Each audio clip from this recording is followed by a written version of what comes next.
What is going on, everyone? Welcome back to TPL. Don't forget to like, comment, and subscribe to the channel. Check out the painted lines everywhere. If you check out our Twitter page, you'll see on the first pinned tweet, you'll see our link to our public Discord server. Definitely go and join that. You can follow me on Twitter at AmadeoGracia98. Definitely go subscribe to my YouTube channel, TTP Sports. So we're here once again for the Flyers versus Bruins. And we all know what happened on Wednesday night in that last game. Definitely do not want to talk about it. Flyers, just the way they played at the end of that third period, way too many penalties, and David Pastrnak and Patrice Bergeron made us pay. So there's a little bit of breaking news coming into this game as well. So today at practice, Carter Hart left early, and they just disclosed that he is day-to-day with back spasms. So there's a little bit of word because he left practice early today and no one knew what the problem was. So the Flyers literally just posted, I think it was like 5-10 minutes ago, that he is day-to-day with back spasms. And also, Phil Myers isn't playing today either. We found that out during warm-ups. Apparently he has an upper body injury and he's unavailable to play tonight. So hopefully that's nothing like he re-aggravated the past injury that kept him out the past few weeks. So I just hope nothing is wrong with him. They didn't really give a timetable of how long he is out for. They just said he's unavailable to play tonight. So maybe he's not hurt for that long. We just got to wait and see. But the Flyers definitely need to bounce back tonight. So Eric Gustafsson is scratched. He's a healthy scratch, so nothing's wrong with him. And then Robert Haig and Mark Friedman, they're going to be the replacements tonight for Phil Myers and Eric Gustafsson. So your defensive pairings, they're going to be Provorov. It's going to be Gostisbehere, Sanheim, and Braun. That's going to be pretty. And then you also have Hagen, Friedman as your bottom pairing. And also Brian Elliott, he's going to be your starter tonight. And backing him up is Alex Lyon on an emergency basis. And that's why the NHL required teams to have at least 3 goalies on the roster. Well, 1 goalie on the taxi squad. So they wouldn't have to worry about using an emergency backup, wouldn't have to worry about calling someone up from the AHL, then have them go through a little quarantine session. That's why Alex Lyon is on the taxi squad. So he'll be backing up Brian Elliott. Hopefully, Moose has been good this season. He's won all 3 games that he has appeared in. So hopefully he can have another good one, and the Flyers really need to bounce back. They need to have a much better game. And I think the lines are a little bit different tonight. I think Kevin Hayes is centering Claude Giroux and Jake Voracek, and then Nolan Patrick centering Oscar Lindblom and Travis Konechny. So Alain Vigneault's pairing up those lines once again. So hopefully things can be a little better tonight because Wednesday night's game was just oof. Oh boy. It's just there's so much. The Flyers got off to a bad start on Wednesday. They actually got better as the game went along. But then those 3 terrible penalties, the Aubé-Kubel penalty, I know a lot of people are arguing why Kevin Hayes' penalty got called. Some people argue you should be calling that type of penalty in the close game in the final 2 minutes. The penalty was called. You took it. It was an obvious hook. So it was going to be called and you allowed a goal off of it. And you had 2 chances to score on the empty net during that penalty kill, and you couldn't do it. And then Scotty Lawton with the really just stupidity of taking an interference penalty with 7 seconds left. So they need to be way more disciplined tonight. And they gotta stand up for Brian Elliott tonight. They do, because the way Patrice Bergeron, Marchand, and Pastrnak just completely steamrolled them on Wednesday, it's gonna be tough again. It's gonna be really tough. And like Keith says right here, definitely need a full 60-minute effort tonight. Yeah, the Flyers have not had a full 60-minute effort once this season. So this first period is going to be very key because Wednesday, their first period was terrible. And they just need to have a really good first period because their starts to the games this season have not been good. They really just haven't. Kevin saying, what happened to Carter Hart and why is he not backing up Brian Elliott? Carter Hart is dealing with back spasms, so he's day-to-day. He's day-to-day, so he's not backing up Elliott. He left practice early today. I think he left like a few minutes early everyone thought he tweaked something, so he's just dealing with back spasms. I think that was something that he dealt with a little bit last season too. So hopefully this is just not going to be like a common thing with him like on a yearly basis, but thank God it's only day-to-day. So who knows? Maybe he'll start Sunday when they play the Capitals. And who knows? Maybe Alain Vigneault just elects to give him another day off just to have him rest his back. Chris Dunn saying our PK is horrible this year. Well, if you look at it before the Boston game, the Flyers killed off what? I think they killed off like 11 to maybe 14 penalty kills in a row. They killed off a lot. The penalty kill was on a really good streak at that point going into the Boston game. It's just when you give up way too many penalties, you're asking your penalty killers to do way too much. Yeah, and like Keith says right here, Carhartt's dealing with back spasms. So we definitely need a much better effort tonight. I'm going to apologize beforehand because literally my food arrived like 15 minutes ago. And I'm going to be like the early stage of this game. I'm going to be in the process of eating that food. So you're going to have to deal with me eating for a little bit.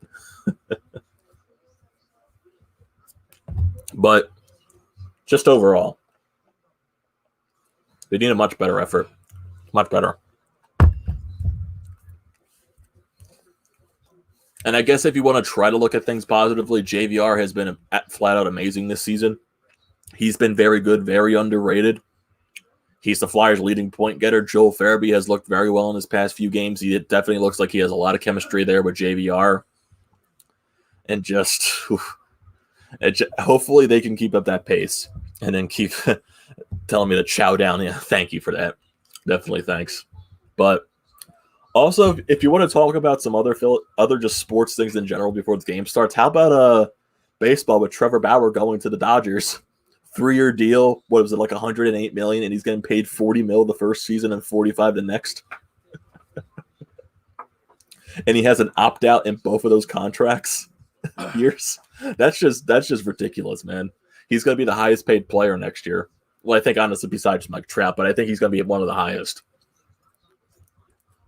Yeah, Jacob joining here. Hey, Jacob, how you doing? Welcome to the stream. Don't forget to check out the Painted Lines, like, comment, and subscribe if you're not already. Yeah, really a stacked starting rotation for the Los Angeles Dodgers now that they got Bauer. It just makes me laugh too. He has 2 opt-outs, and he's making $40 million the first year, $45 the next. He's definitely going to opt out after that second contract. I feel like that's obvious.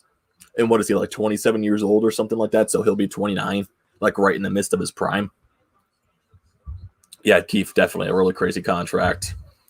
And now if you're going just back to Philadelphia with all the rumors now circling around Carson Wentz possibly being traded within the next few days, it's bring back Nick Foles. Yeah, apparently the rumors right now are the Chicago Bears and the Colts are like the 2 top teams that might trade for Wentz, and the Eagles are asking for at least 2 first-round picks and a player in return. So I wonder what happens. I think they're saying the Colts and the Bears have the best offers on the table.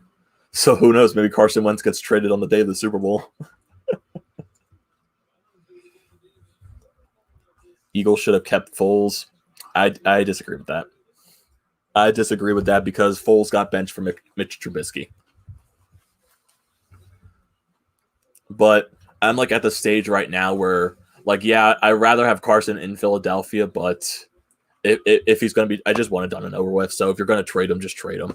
I just want it done and over with. I'm tired of all these like baseless news about it. Oh, about to get puck trap in the next few seconds. So Keith, I would assume, Keith, I would assume you're going to be joining back after the period. Okay, win the face-off. Oh, yeah, and also forewarning for this Sunday's game against the Capitals, there won't be a watch party. So just to let you guys know there. I will be back for the Tuesday game against the Capitals, which that game also got pushed forward to 6 p.m. instead of 7. So there won't be a watch party Sunday, but there will be one Tuesday against the Caps.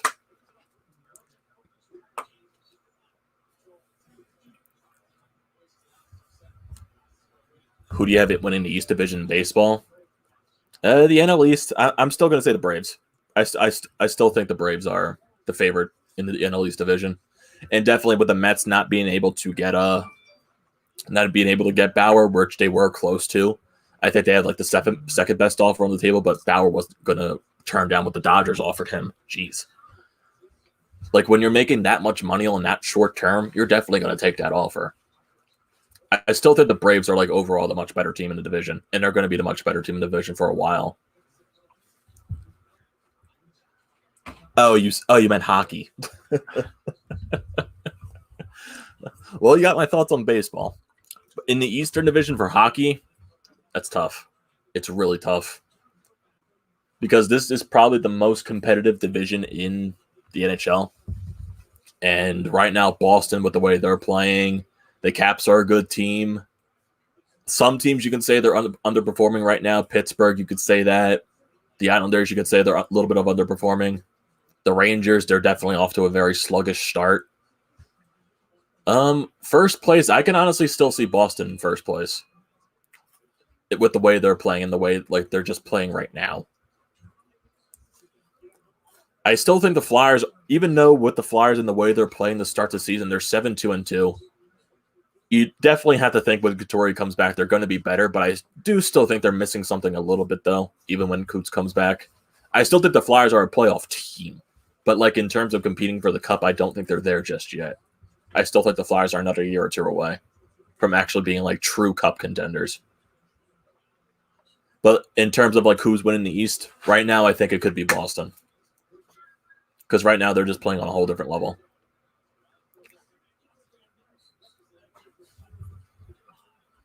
Oh, you have your laptop tonight, Keith, so you'll be joining us the entire time. Oh, that's nice. You'll get to share in the pain and misery tonight. Alex saying, hey, Alex, how you're going? Yep, definitely ready for tonight's game.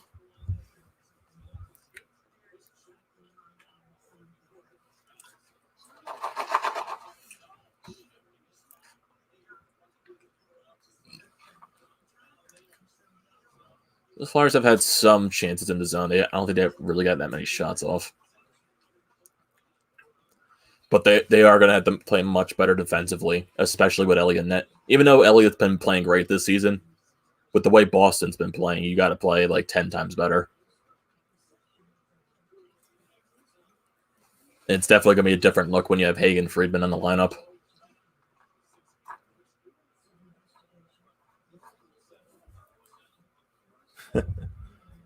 No pain tonight.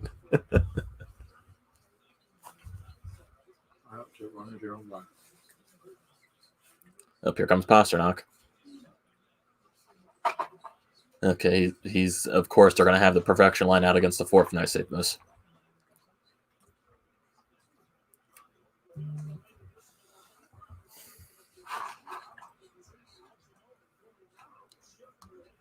Mute my phone. You hate it when you get the Boston feed to watch the game. What do you just stream the games, or like do you have NHL TV, or do you just like find like the random free streams that are on the internet?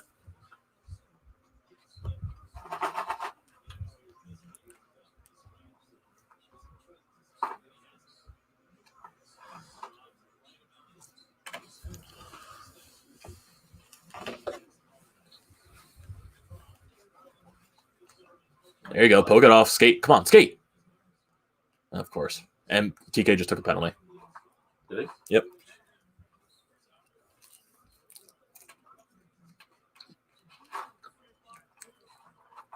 How do you take a penalty going after a forecheck?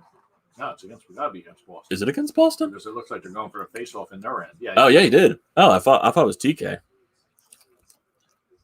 He put his arm out on him. Ah. Was that interference? Well, Flyers get the early power play. Can you score? That's the key.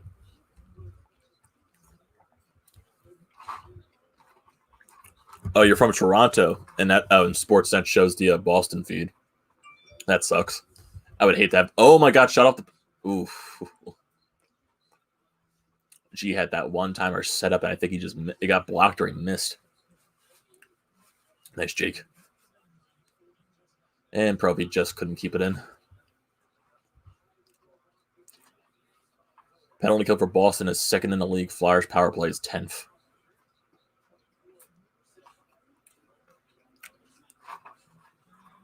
Well, get on there. Yeah, one thing to get going in this game, our power play needs to be way more better.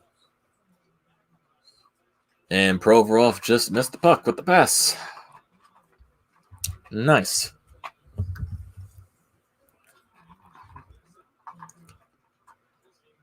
Come on, Hazy. He's going to take it himself.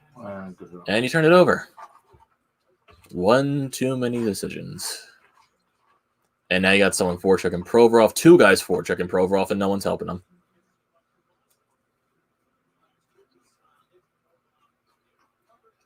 Here comes Ghost. Provy's got to get off the ice. Well, get around him. Get around him. Patty. Wait, Gus is. I thought Gus was. Oh, I guess Gus is playing. Friedman isn't. I don't remember someone saying Friedman was playing. It's not.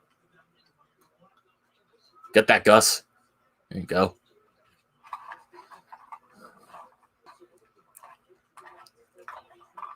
And that got blocked. And it's offside. Not the best looking power play.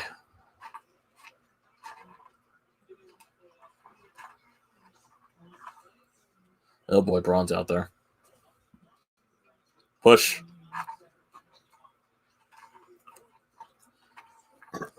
That's the thing. It feels like they always switch up the second unit. Like, why isn't Farabee out there on the power play? He's got, what, 5 goals in his last 2 games? 4? Put him out there. Yeah, Keith, we need more shots.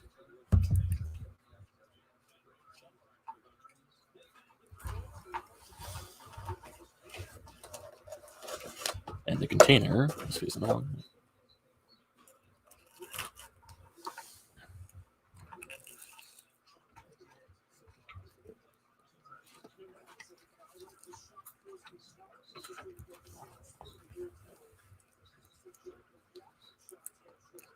And we're running into each other off the face-off. Nice. Yeah, Rafa with the poke.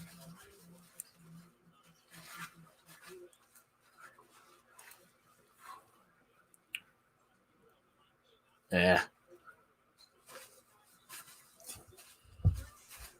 We got John Jones saying, let's go. Definitely like that type of energy.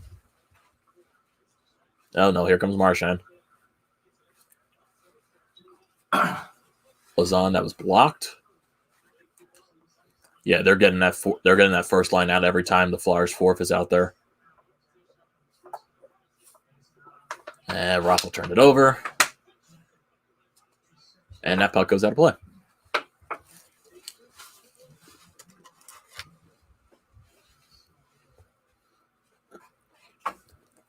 I would say a very slow start to the game.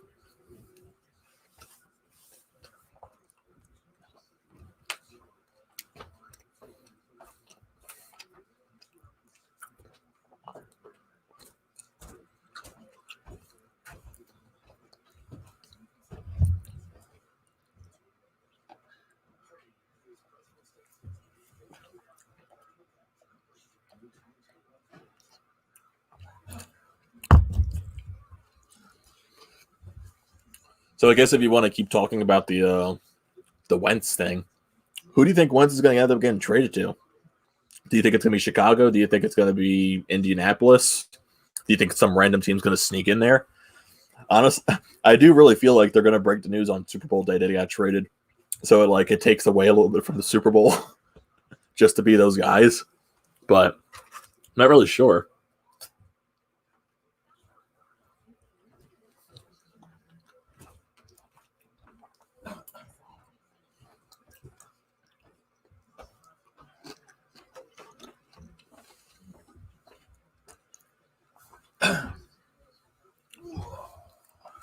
Yeah, I would say this start to the period, it's definitely much better than Wednesdays. Definitely much better. Is that the modem you were talking about? It was the white one. Yeah.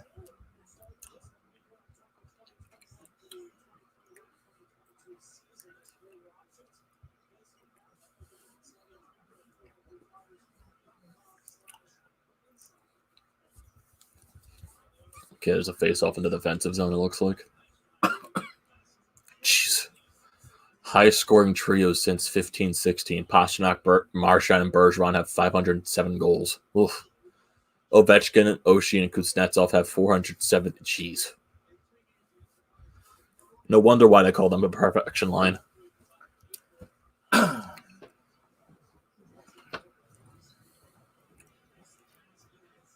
Let's skate.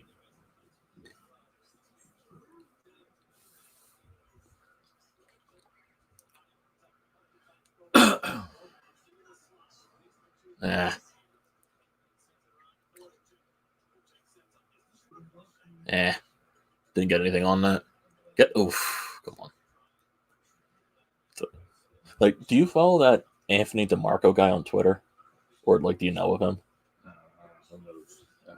So many different people I have on there. No, because he's like one of the major guys saying that the Flyers need to trade a guy like Farabee, Konechny, or Lindblom to get someone like big or something like that.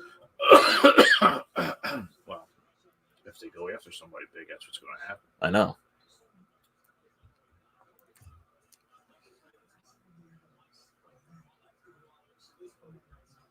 Because now everyone's seeing what Wayne Simmons is doing with Toronto, and the way he's playing for them.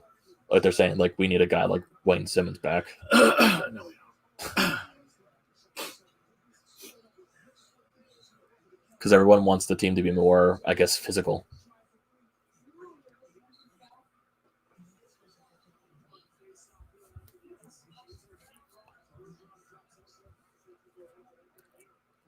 And then he also posted from the I think it was the year they drafted Sanheim in the draft, and then he posted a picture saying like the Flyers could have had this, and like so many spots below was Pasternak.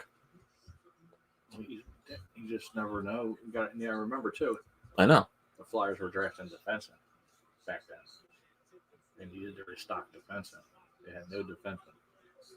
Oh boy, here comes Pasta. Oh God, blocked. Push.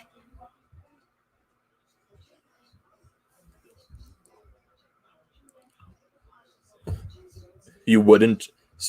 I see you followed up with not Keefe, so you're saying you wouldn't trade Konechny?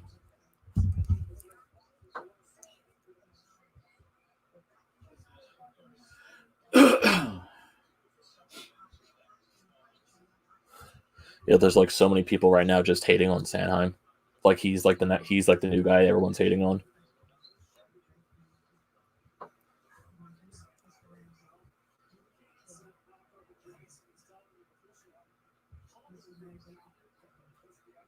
Oof. What was that, right at the shin?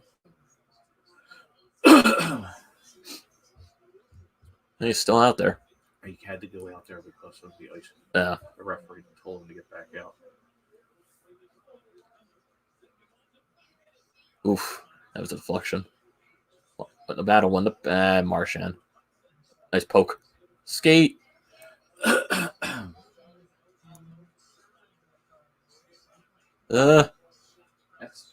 Can someone help? Moose getting pushed out of his own crease. Is there a penalty? Slashing on the Flyers, I'm assuming. Yep, it's on Lawton. Well, Boston go to the power play.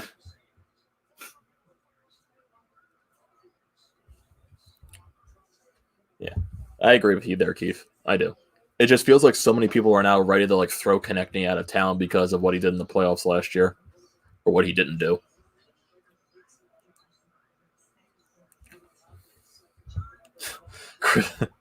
Great, here we go again. Yep, the penalty kill. Got to do it again. Push on that. There you go. Get it out.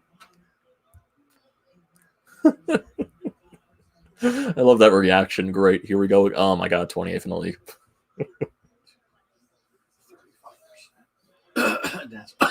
I think a lot of and that's only fifth best. Mm-hmm.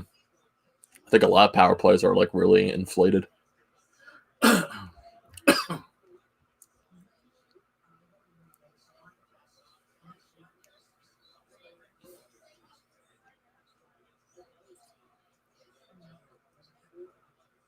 Oh boy. This block.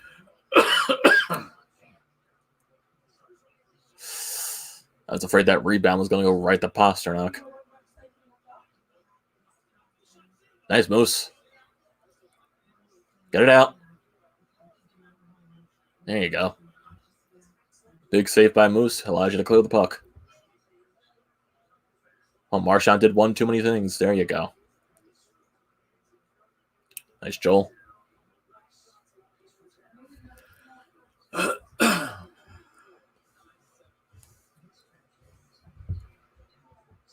Aiden saying, "Yo, I'm back. Do you remember me?" What stream were you a part of, Aiden? Maybe I will remember if you mention a stream.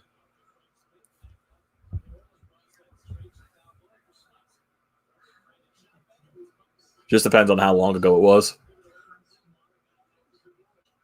Oh boy. Wide. Get out. There you go. You good? You good? I'll let you know.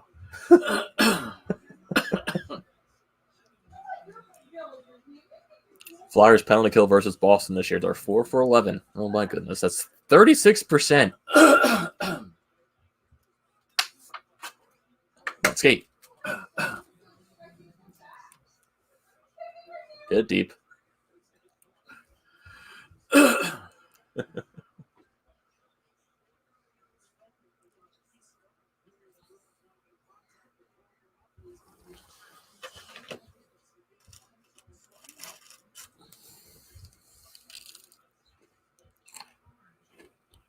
Come on, boys. Jake. Still got it. Still got it. Well, find a way to get the puck to the net.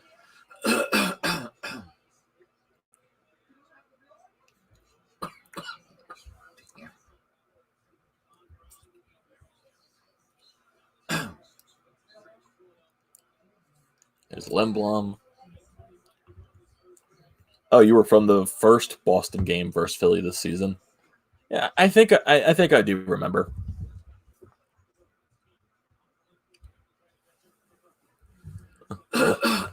Whatever. Well, welcome back to the live stream, Aiden. Hopefully you could find a way to enjoy the game. Well, first the turnover. Ah, my goodness. Oh, God. Want skate?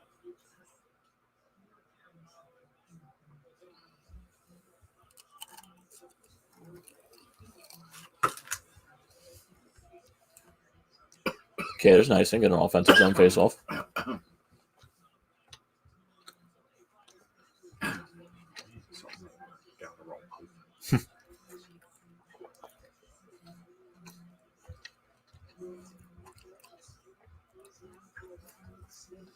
Come on, boys.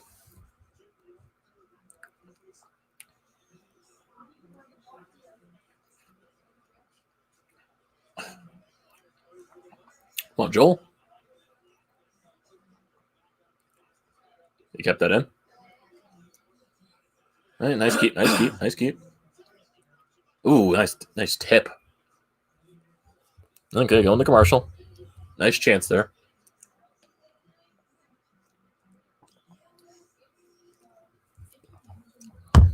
Farabee looking good. JBR looking good. I like it. Yeah, there definitely is a better pace to this game. I'll say that. So far.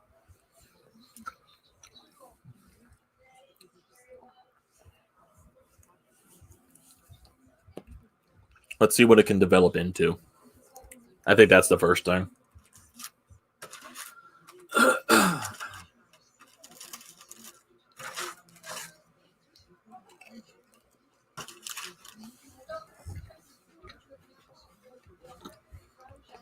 Like I said, I apologize for getting because the food literally arrived like right before the game started.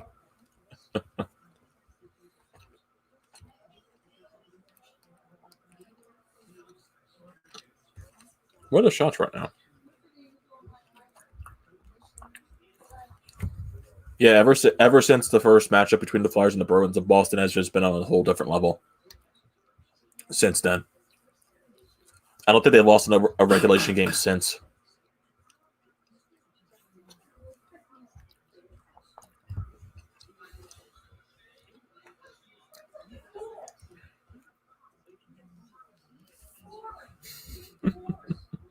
screw the Bruins.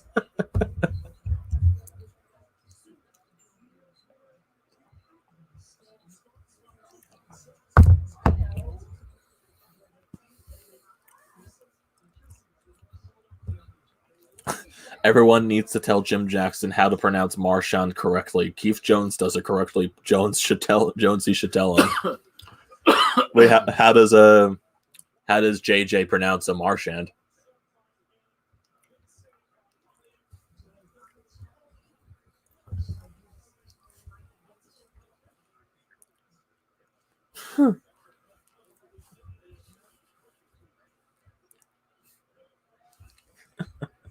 Chris Dunn, what team you like? I think it's kind of obvious that he's a Flyers fan. If he said screw the Bruins. Oh boy. 1-1 the puck battle. Skate. See, they can't get the puck out. That's their problem. And G couldn't find the puck between his skates.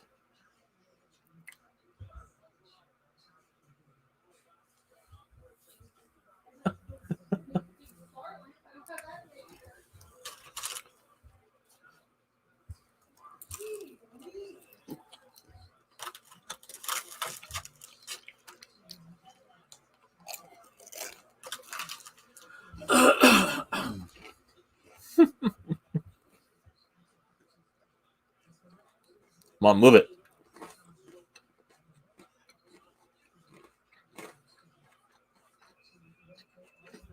Not a penalty. Well, fight. Bobby Kubel. Is the first one? Yep. Well, he just got tagged. Hey, he's still up. Come on, knock him down. Knock him down.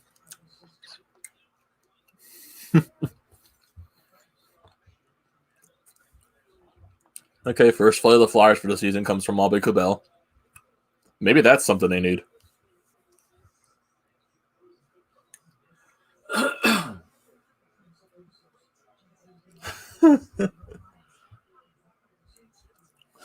We've won every game this season against the Flyers. I don't want to hear you talking, Krista. Oh boy, we got back and forth action right now. You got tagged right there. Oof. Well, at least he didn't fall. Yeah, I would say Bobby Kubel definitely did get a little bit destroyed, but it was a good thing he didn't fall over after that one hit.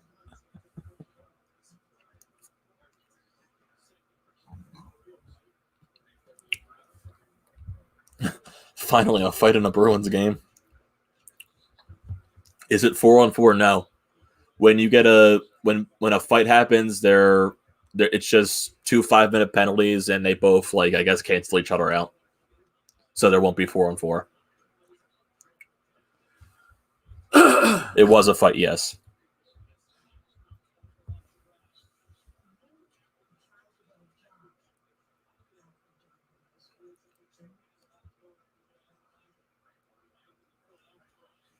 Offside.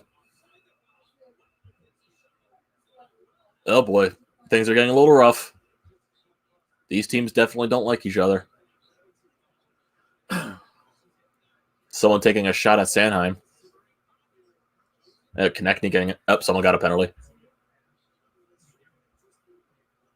Is Boston getting a penalty? Looks like Konechny might be. Boy. Just by the expression of his face.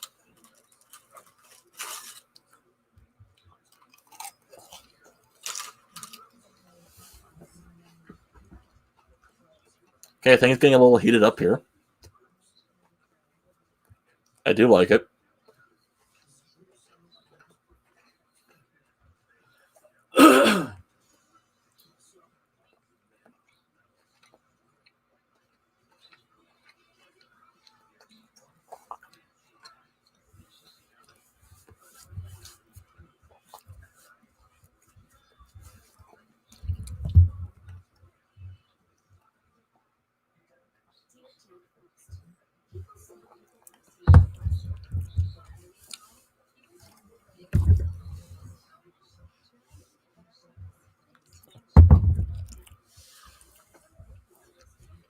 So I wonder if Boston gets another power play off of that scrum, or is it going to be 4-on-4 for 2 roughings?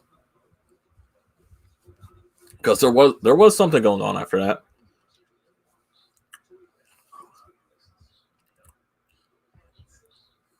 Listen to Jackson say it. He pronounces it Brad Marchand, like the former player Todd Marchand. Marchand. It's Marchand.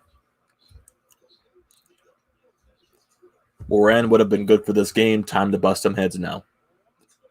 Moran sucks. I hate to do that to the kid, but he's a defenseman transitioning into a forward, and I just don't think he's cut out for it. And that's sad to say because he's just been so unlucky.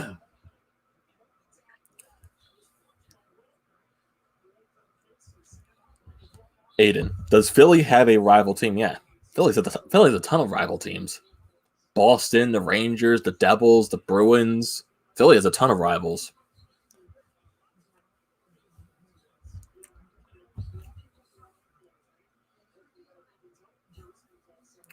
So it's 4-on-4. Yep, both roughing penalties. Interference and roughing. Oh, interference and rough.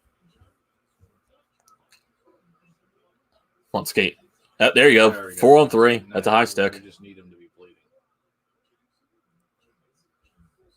He's not. Okay, we got a 4-on-3 for basically 2 minutes.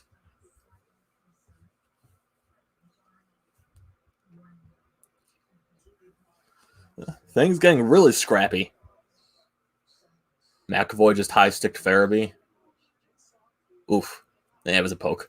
But still high stick. Yeah, that's not enough to make someone bleed.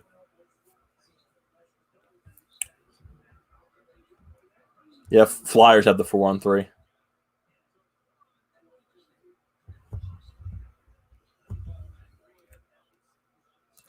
Come on, boys. We need to score on this. And you don't win the faceoff. That's not going to help.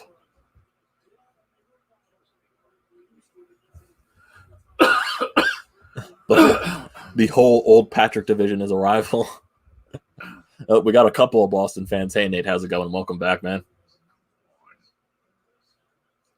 Can we please set up in the zone? It's 4-on-3. It shouldn't be that difficult. Yep, things getting chippy.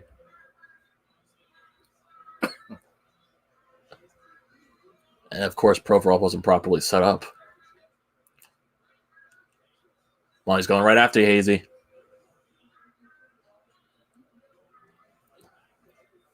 We're just going to be busy setting it up the entire time? Nice keep.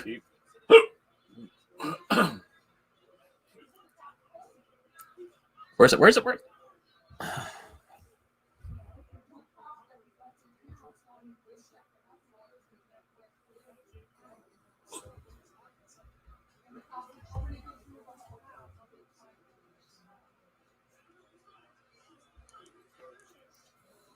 And Jake couldn't get the pass across. Seriously. How do you struggle on a 4-on-3?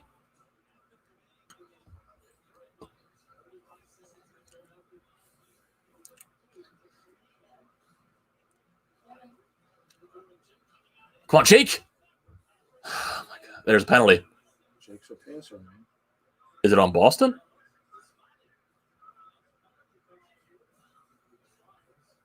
I think it's on Boston, yeah. Come on, they're giving you all the chances in the world. That penalty can't start for 19 seconds. Is it 5-on-3s? It's still 4-on-3. No, they can't go below 3, so that penalty can't start yet. Well, I mean, wouldn't it just transition to a 5-on-3? You don't get a man back. Your man's in the penalty box.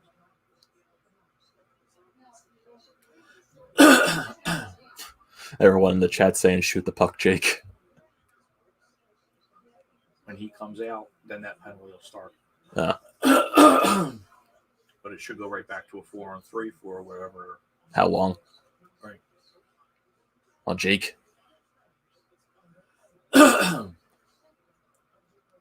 yeah. Oh my God.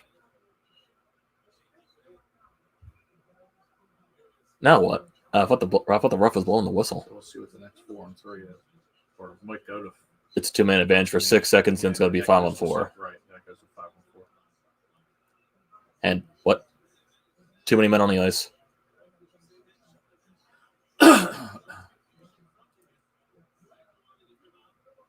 Wait a minute. They're trying to figure out probably who was allowed to come out. They probably either let wrong person out or he wasn't supposed to come out. Oh, McAvoy. So is that a penalty on Boston? Nah, I just think they sent a guy out to just sent the wrong guy out. The penalty box is literally the entire Bruins bench. He's telling someone to go back in. This is mass confusion.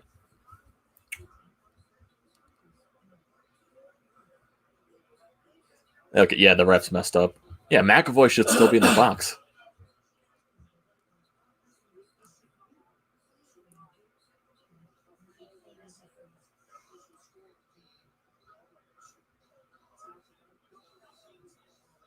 Wait, why is McAvoy still on the ice?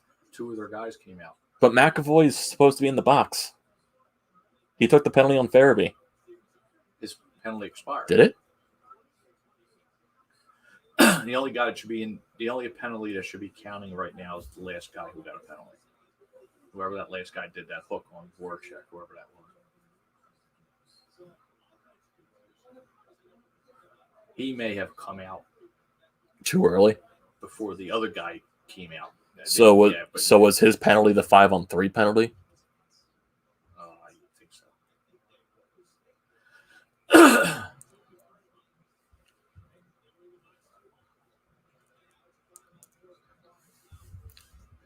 And Jake loses the puck. And we miss on passes.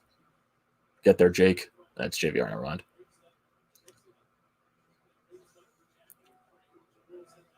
Can we please get a goal? They're feeding in power plays.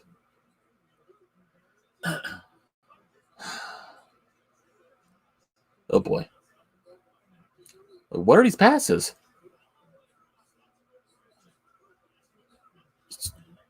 I thought that went in for some reason.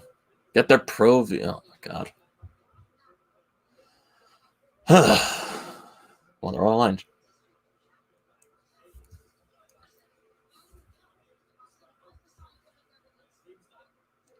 What was that? Okay, at least Hayes took it. Damn. And you get a face off. And you definitely see the two differences between Flyers and the Boston power play.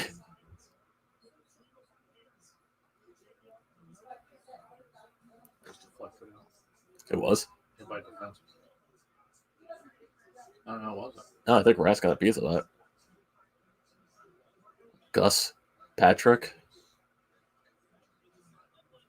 Get there. Damn it. You can't keep it in. Oh, God. So how many power plays have you had already? Like 3?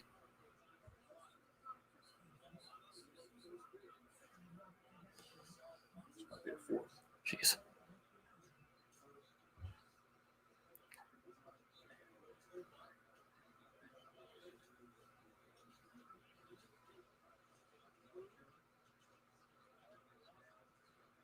Well, Gus.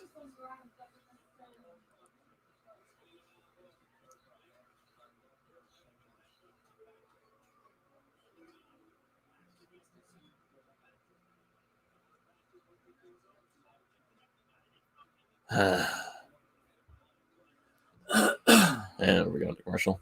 That's the only power plays, wasn't it?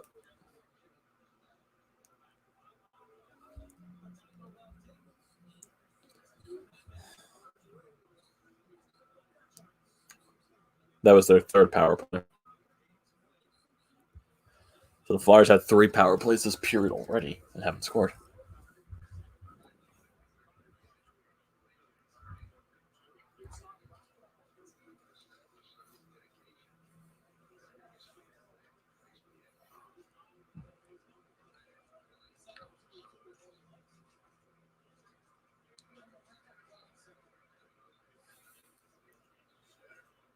Skate. Offside.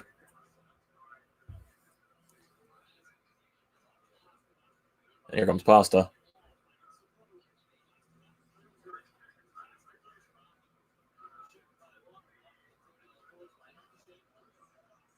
Oh, you missed that.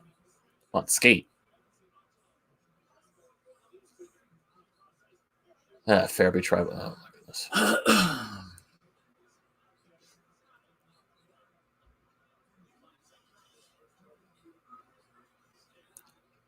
On Anaheim.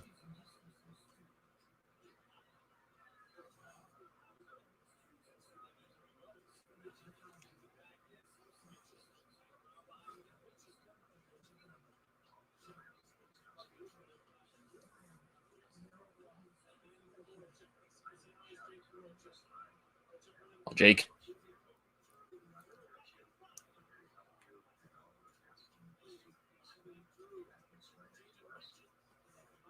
Yeah.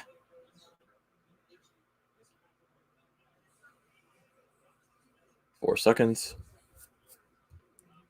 2, 1, and that's the period.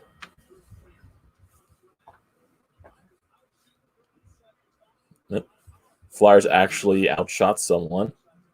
I think the shots were 7-5 in favor of the Flyers. Couldn't score on 3 of their power plays.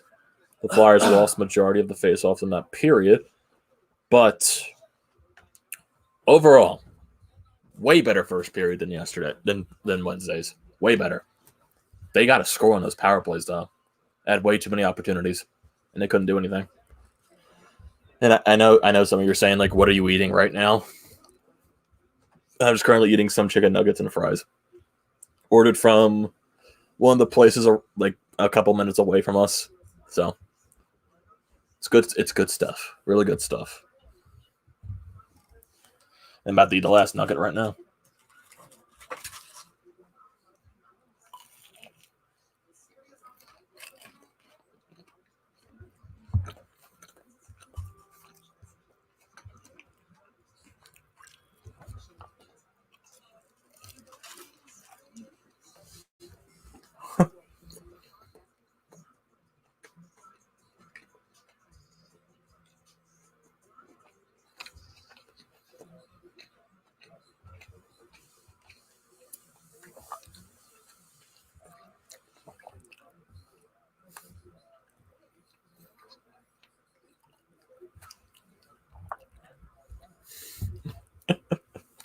Come on, Sean. You gotta give it better than that, man.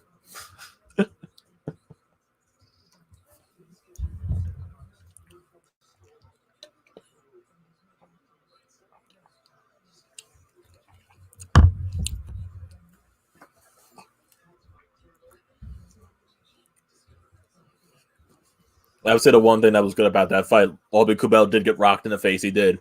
But he didn't fall down from it. So he could take a hit. I'll give it that. He could take a hit.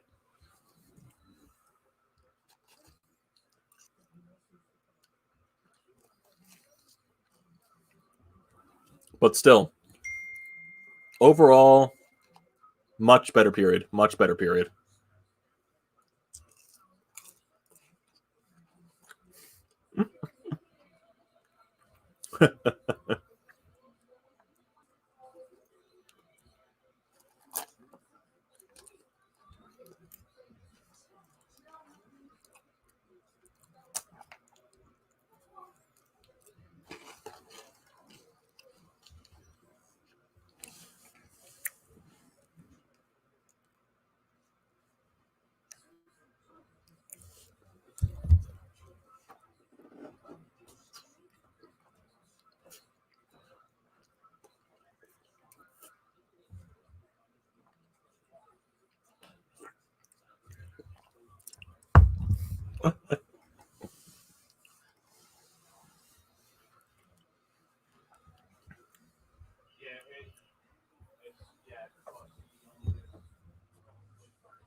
Okay. So, I guess if you want to talk about some other topics again, if you want, like Sean, I want to get your thoughts on the whole Carson Wentz situation now, just because of the trade talk that's been like swirling up today too. Because it's funny, I've seen some. I saw on his Instagram page he took the like before he used to have like quarterback of the Philadelphia Eagles. He took that off of his bio. Nothing about the Eagles is mentioned in his bio anymore.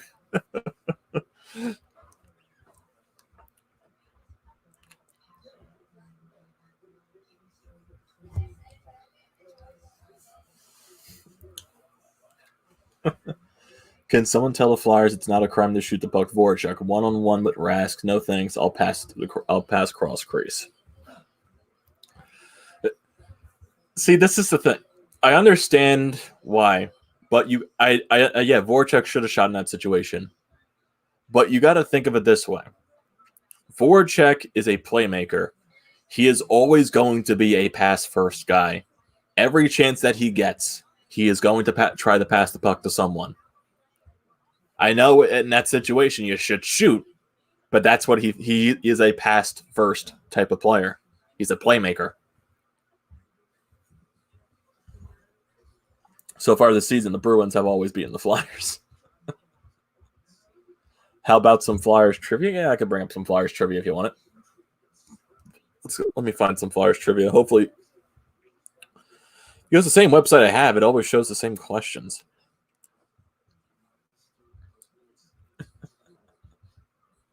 If the Eagles trade Carson Wentz to the Bears and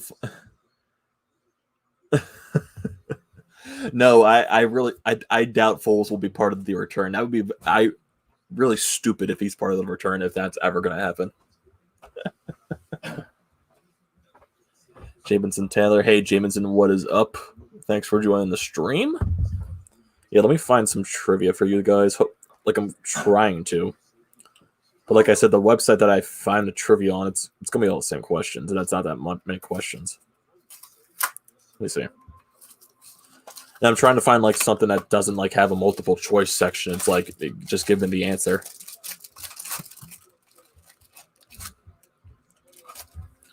Boston really clogs the front of the net when they were shorthanded. God. It's hard to get pucks on net that way. So let me find a question. That's multiple choice once again. Maybe fun facts. Let me try fun facts.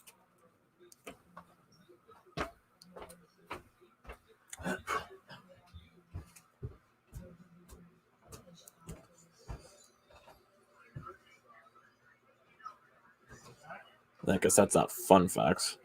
Or is this fun trivia?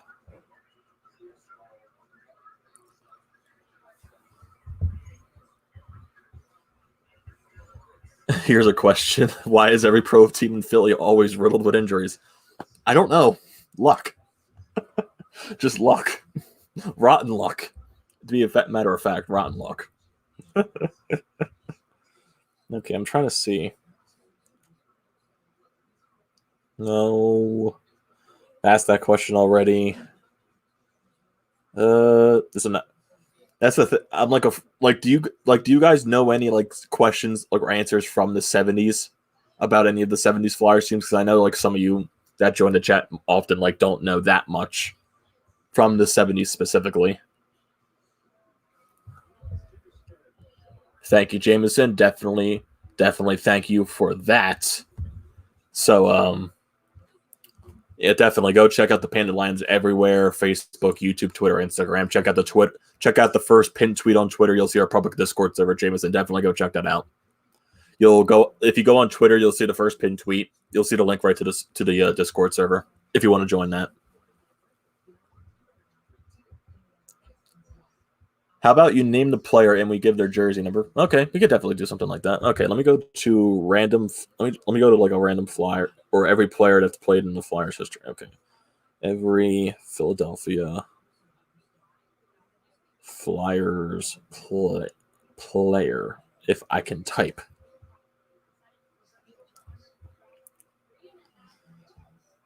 Here we go. Skaters. If I can find. No, that's not it.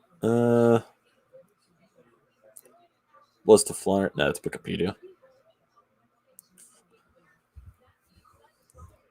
More 90s, 20s, and 80s too. Okay. All 70s answers are either Clark, Perron, or Schultz. Okay. Flyers, numbers. Flyers roster.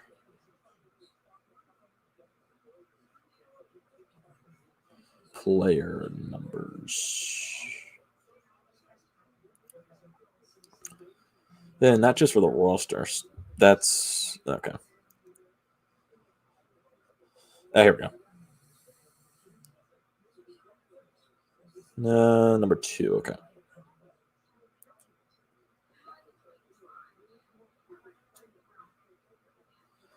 Okay. Here's a question for you. Here. You'll be right back, Jameson. Okay. I found a website for player numbers. What number did Darian Hatcher wear when he was a Flyer? What number did Darian Hatcher wear?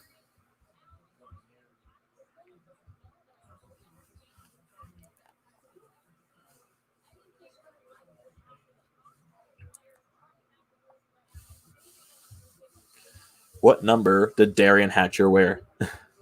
Yep, you're right, Sean. You're right. It's 2. Okay, let me find a random number.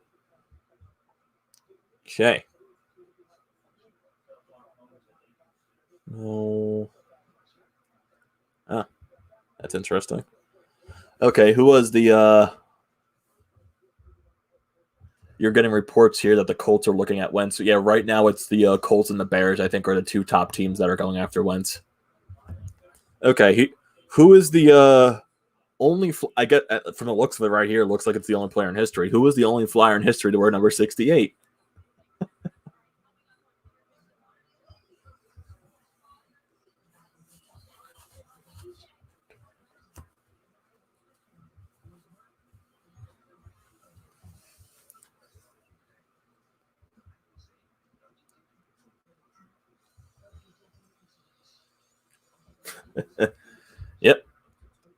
Yep, Sean, you are right. Yeah, Yager for his 1 year in the Philadelphia Flyers uniform should have been definitely many more, but the Flyers didn't re-sign him. Okay, I'm trying to find more. Okay.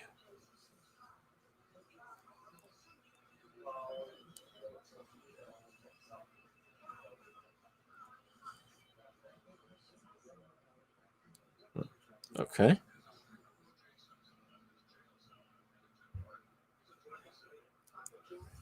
No. Okay, nah. Nah, not that number.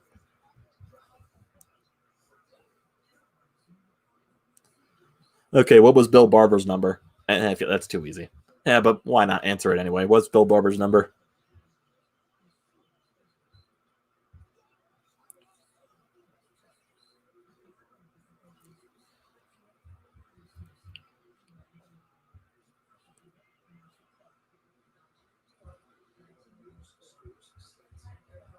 Yep, Sean, you're right.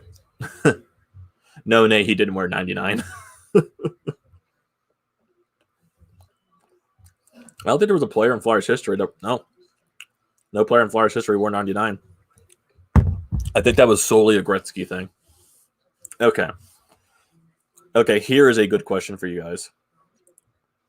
When because Mike Knuble had 2 different stints with the Flyers, and he wore 2 different numbers. What were the 2 numbers that Mike Knuble wore during his time with the Flyers?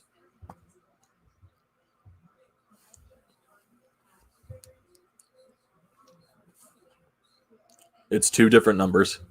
So what 2 different numbers did Mike Knuble wear in his 2 stints with the Flyers?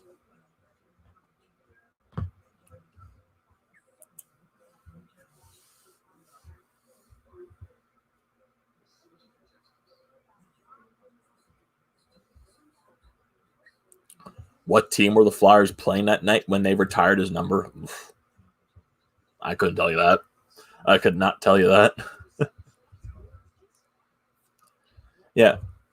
22 was the first number that Knuble did wear. Yeah, 22 is right, but what's the other number? What's the other number? He wore this number in 2013. That was the lockout shortened season.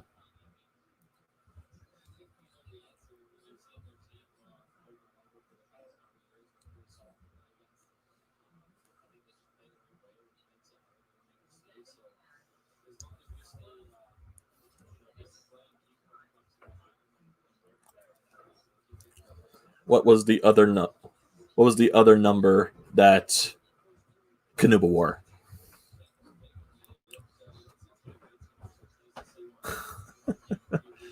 No, it is not 33. Oh, they played the Devils when Barber's number was retired. Really?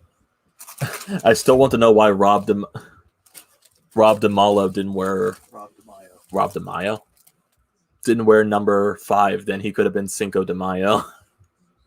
God. I'll say that's clever, but it's also a bad joke at the same time. Not sure. Chris Dutton. Sean, do you have an idea of what the other number Knuble wore in his second stint with the Flyers? Who? Mike Knuble. He had 2 different numbers. Yeah, 22. Yeah, that's the first one. But they'll give them the answer. I'm just trying to think. Who might have wore? No, Chris Dunn. It was not 28. Claude Giroux had the number at that time. I think it was, what do you call it? Look at me. I'm good. Yeah, my father got it right. You guys got to get it right.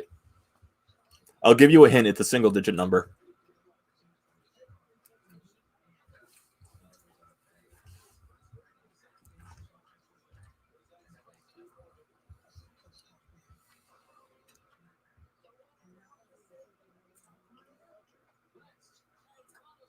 It's not 3. No, Nate, not 3.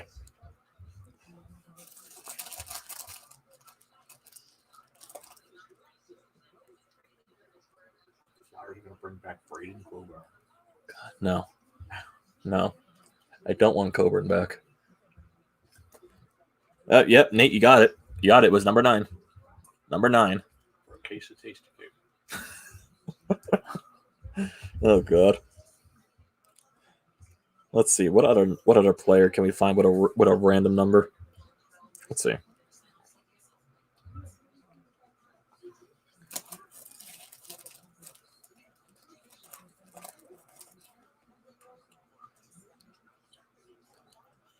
Oh God. Yeah, like a lot of these players, like some of these numbers that players wore were over just like one stint of years.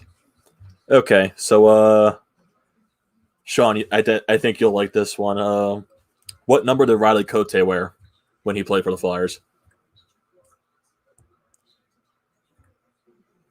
And apparently he wore 2 different numbers, according to this. So I guess which 2 numbers did Cote wear?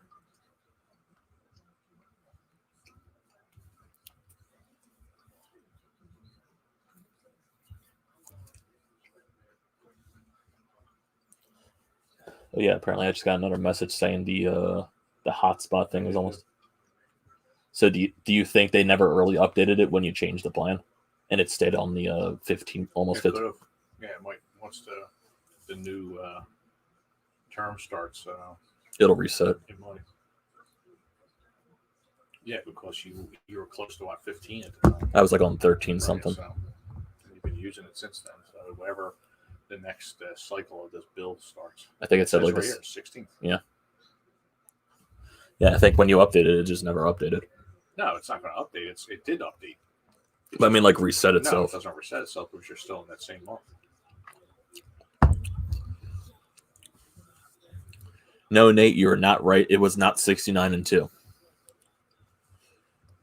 And actually, the 2 numbers that Cote wore, they're right after one another. Well, the period's going to start, so this is the last question. You guys got to try to answer it.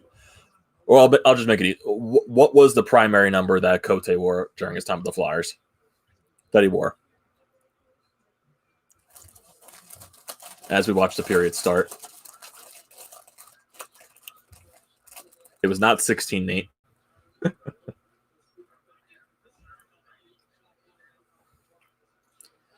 No, it was not 24 or 25. You're getting closer, though. You're getting closer.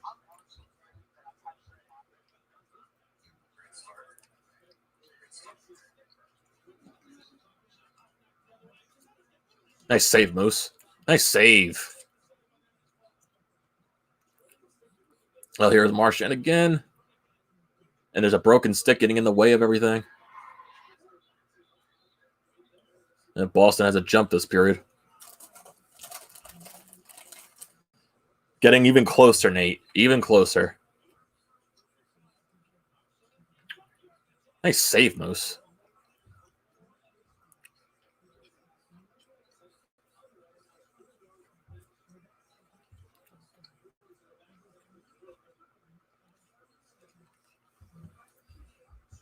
What's that other guy's name? What other guy?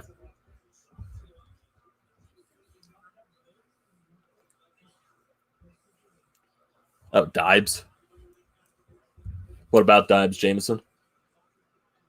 Take the shot.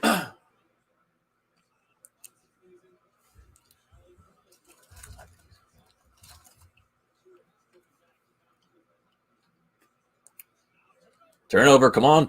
Pounce on. Gotta get it by him, TK. You got the first one right, Chris. You got the first one right. What's the second number?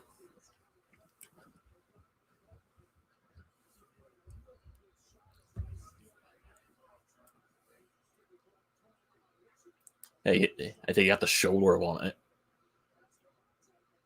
Yep. Now you got the paddle on it. Yep, 33. Yeah, Chris, you got it right. 32 and 33 were the numbers that Cote wore. On JVR?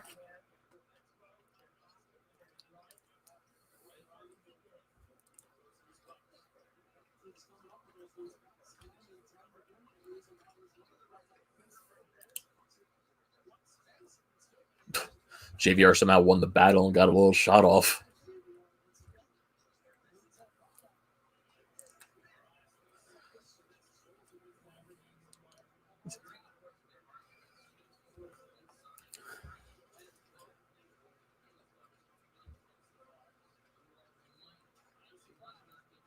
Come on, boys.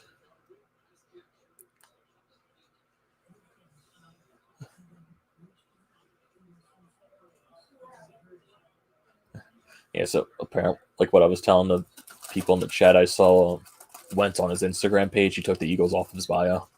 So I think a trade's imminent at this point.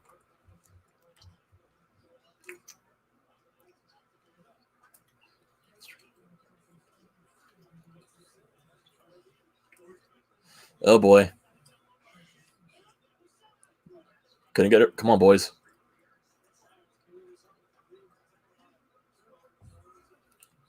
Marchand's getting some good chances to start this period. Icing. There you go.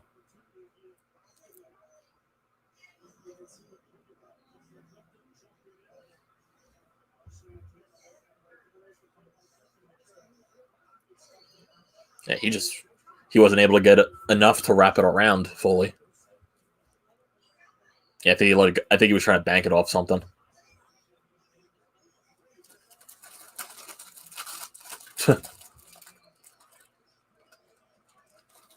You spoke with Riley and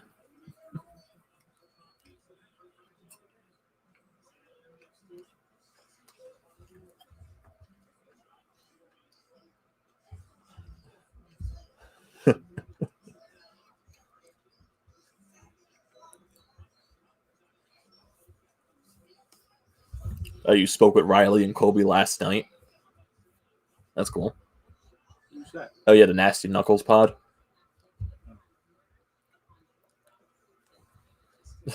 I pronounced Marchand's name wrong too. I mean, like, I think it's just a habit because you see it spelled as Marchand, but I know it's Marchand.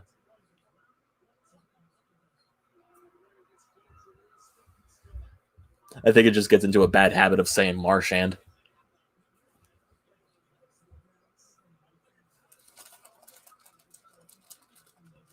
Well, if this this is his Twitter page. It still says quarterback for the Philadelphia Eagles. His Instagram doesn't, though.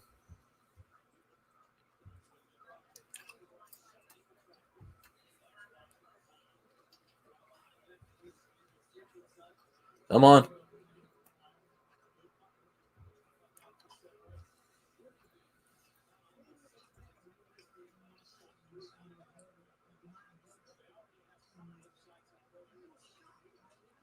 Yeah, Boston has a different type of jump this period.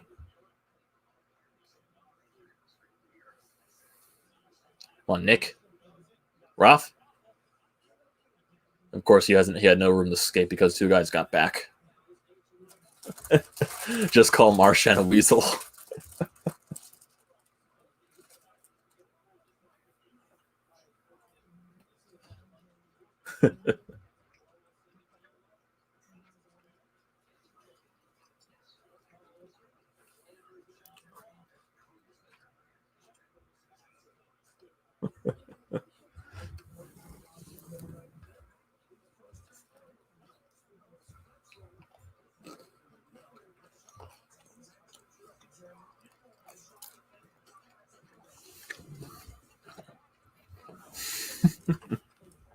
He's a punk. Pronounce him however you want.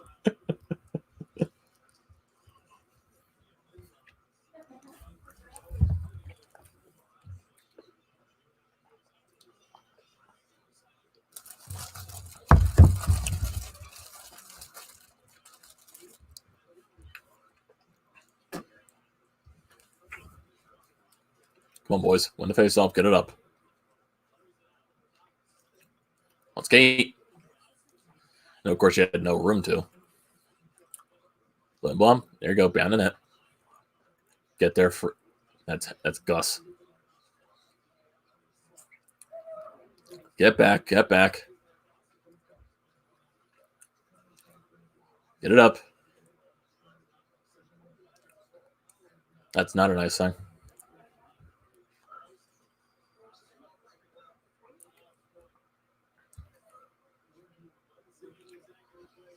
Charlie Coyle.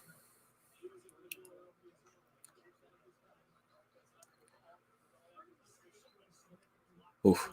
On skate. On JVR. Wasn't ready for that pass.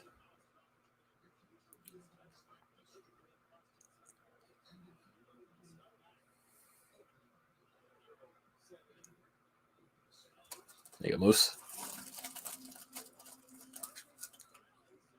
There you go. Nice turnover. Come on, move it up. Move it up.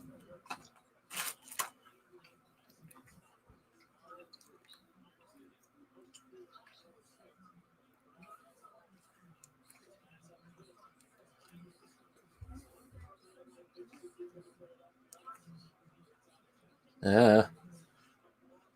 On skate. Oh, my goodness. Every time they have a chance to skate up, the puck somehow goes the other way.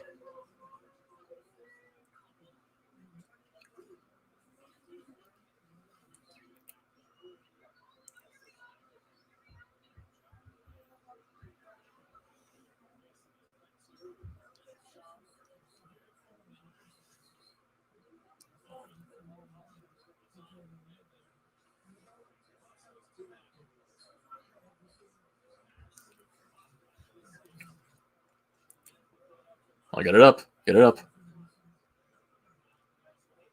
On Jake. Of course, he had no room at all. Every time we got a chance, there's like no room at the end.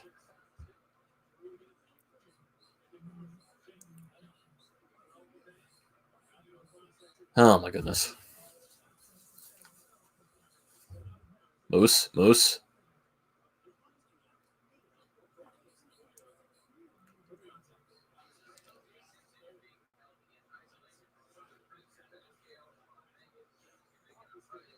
Getting her off.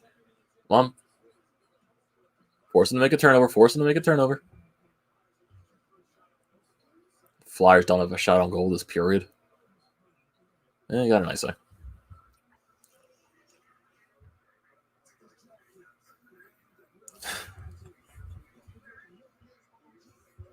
The other package coming tomorrow. Good boy. Probably Xfinity. How dare you talk about Marshawn like that? He's a glorious king.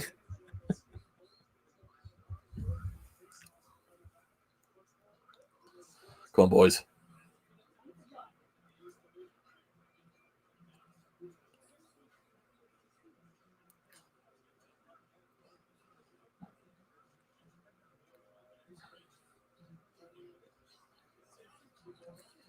And Boston setting up.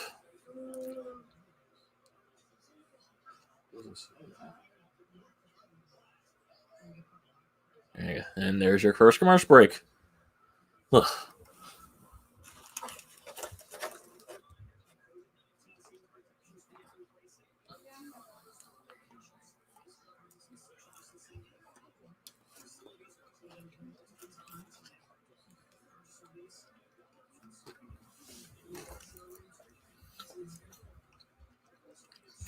Yeah, it says tomorrow. What? It says we have a package coming tomorrow, and it's the Comcast package. From UPS or regular mail? It doesn't say.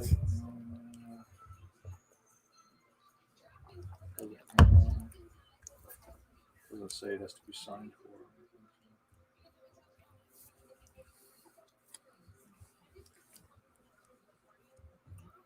Then I have 30 days to mail back the other one. 30 days? Or are they making you mail it back just because of COVID and everything? Or do you always have to mail it back? They could bring it back to one of their places. Yeah.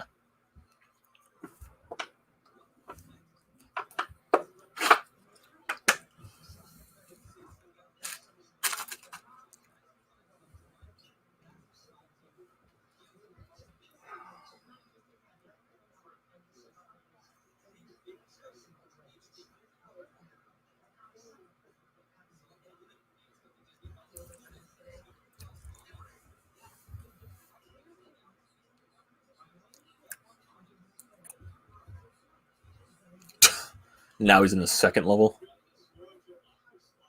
And he's got that stupid painting.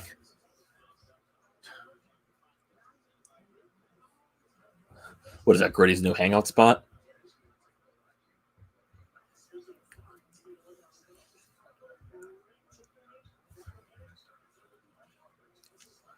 That's a great check of the game.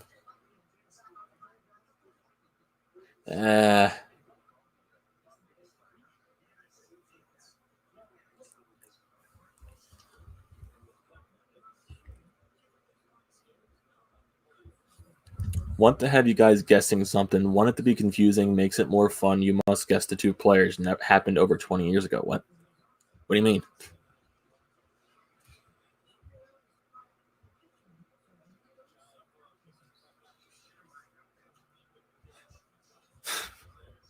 What do you mean by that, Ryan? Well, get in there, Nick.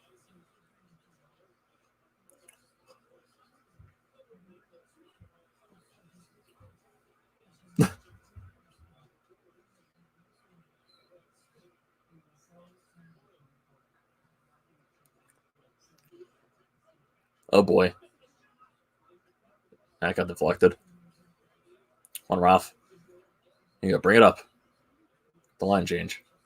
There you go. Stop swinging your stick like that, Nick.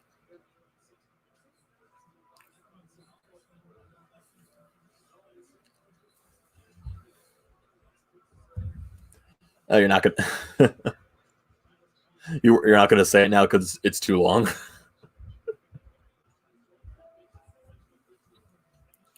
Yeah. What is the character limit? Like what? 200 characters or something like that on the live chat.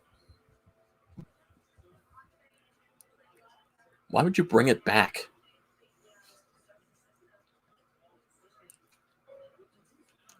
Come on, skate, JVR. Come on, JVR, find something. It's not the right way to go. On Joel. Get around the net. On JVR. Proby. Joel. Oh, that wasn't the best time to take the shot.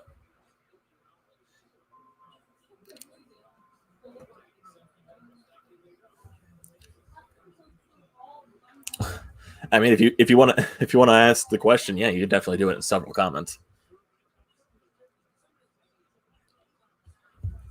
You're watching me, not the game. What's the score? It's currently 0-0. Game is scoreless. 0-0.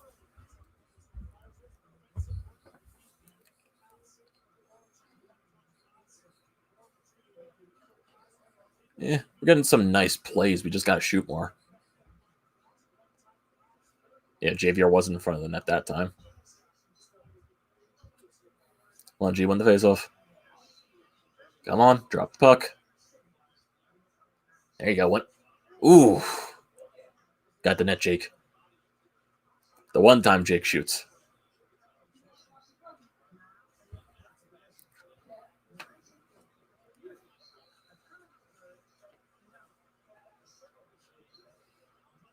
Get over there. Come on, come on, come on.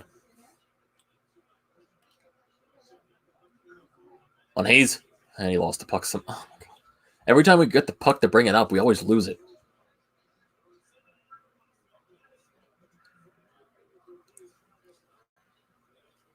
Somehow Pasternak almost got way ahead of the play. On Jake. A little back and forth. On G.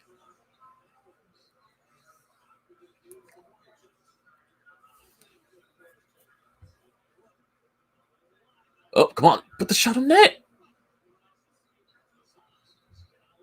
Oh, no. Here comes Marchand. Almost a 2-on-1.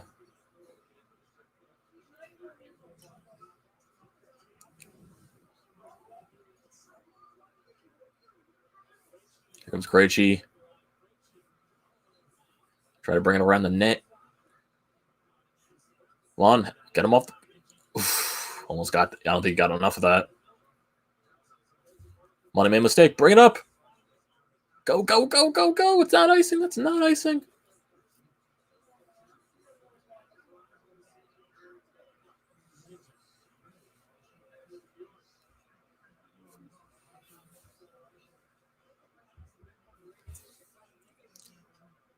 Now what? What do you mean? On who? Boston? I'm just guessing what it could have been. Or it's offside. Or it's offside. He's talking to the Boston bench. That could be offside.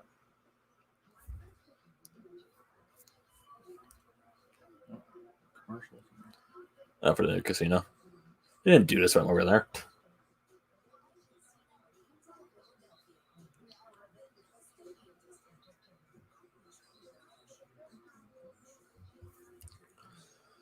This period is definitely going by faster than the first. Granted, there was not as many penalties in the first, but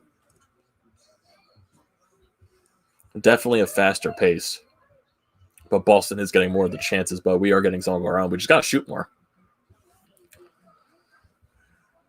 Boston is getting their chances. They're just missing the net.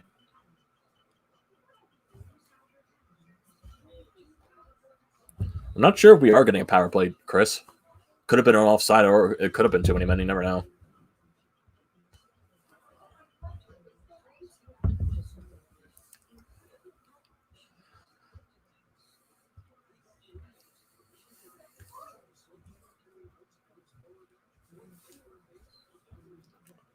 Who wore number 44 on the Flyers, but was traded to a Western Conference team? What team was he?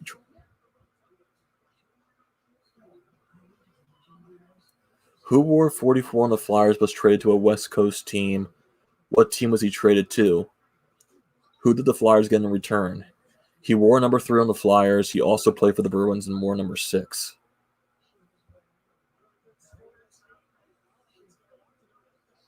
The only 44 I can think that the Flyers traded to a Western Conference team was Timonen. But who did the Flyers get in return for that trade?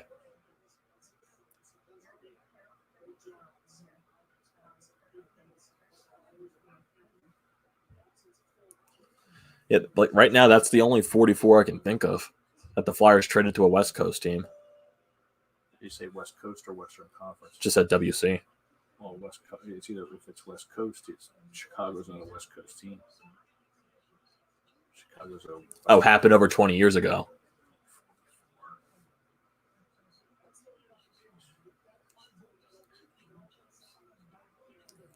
He wore number He wore number 3 on the Flyers. He also played for the Bruins and wore number 6. Doug Crossman?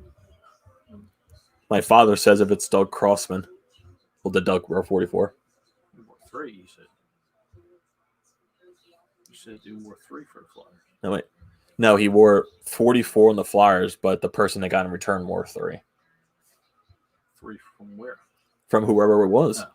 Oh. It was Yanni Niama. Oh, Yanni Niema. That's right.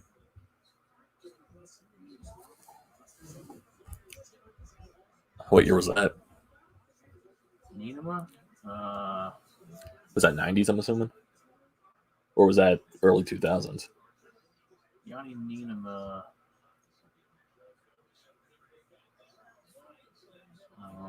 Oh, they got Seidenberg in return. Did Seidenberg wear 3 when he played for the Flyers? So Seidenberg wore. I remember. Yeah, he might have wore 3. Just don't remember.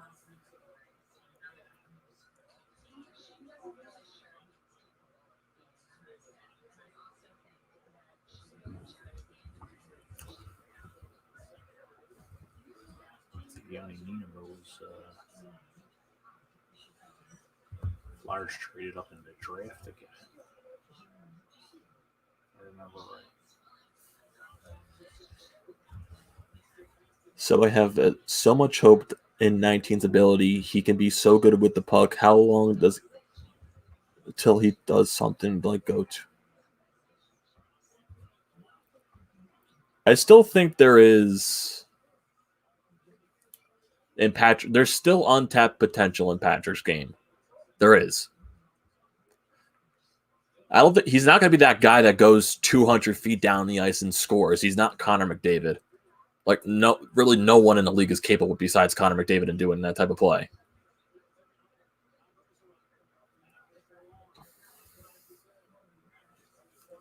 Oh, Dan McGillis. Yeah, Dan McGillis would have been my number 3. I think the Flyers traded Niema to Edmonton. Oh. And McGillis might have been on Edmonton. Oh. Nice save, Moose. Yet his perfection line's getting a lot of chances this period. Kind of got a mismatch right here with the JVR, Lawton, and Verby.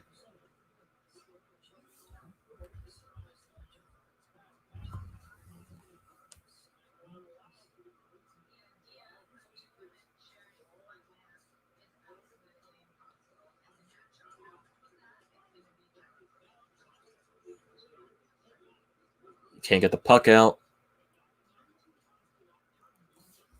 This line's been out there for over a minute and a half. That's not a penalty. And it's a penalty. You got to be kidding me.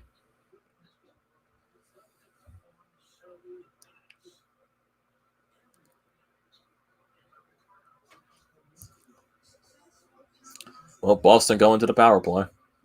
What happens when you're hogged in your zone for over a minute and a half?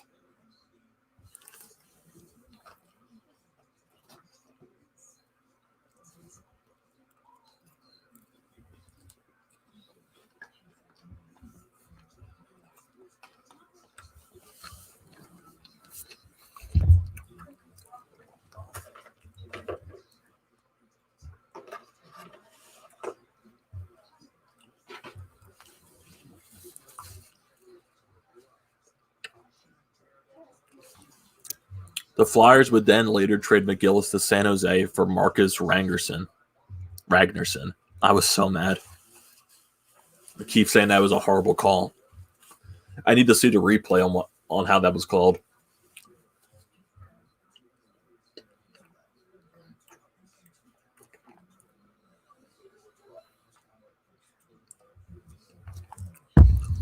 Who was the last player in the NHL not to wear a helmet? He was a Flyer.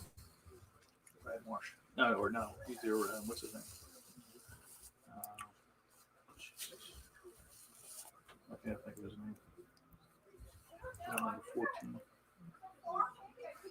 Was it one of the Played Watson for brothers? Edmonton. Edmonton. Was a coach of Edmonton too at one time. Why can't I think of his name? Okay, let me see this replay of the penalty. Well, of course it was a tripping. What? Huh?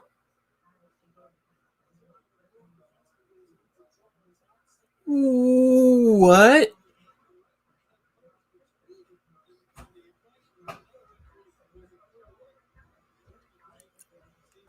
McTavish?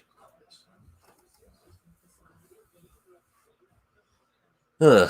That's an iffy call. He only played 1, maybe 2 years for the Flyers.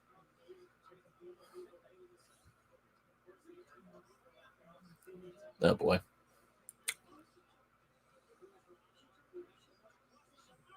Nice save, Moose. Craig McTavish.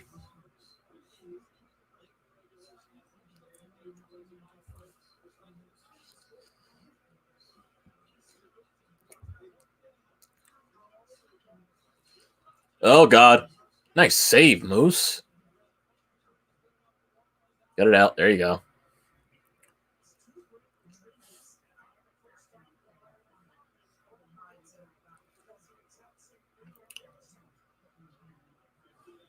And Moose, don't go out of the net like that. Get there, get there, get there, get there. Oh God, pass behind the net. There we go, it's out.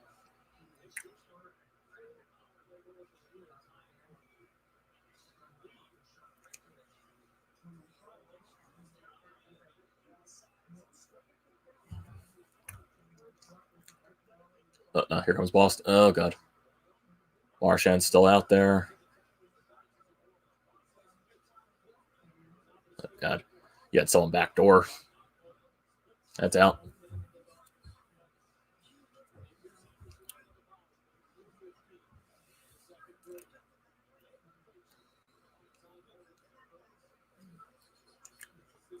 It's offside.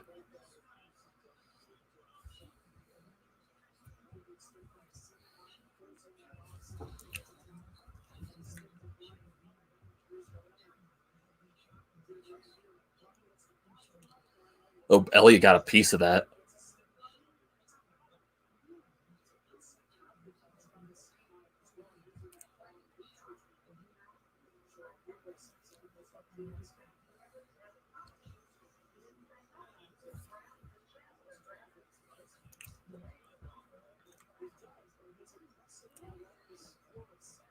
What future Flyer had his jaw broken by Eric Lindros?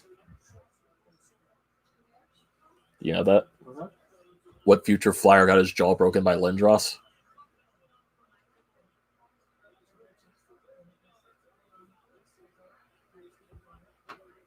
I don't know that question. Broken by Lindros. Yes.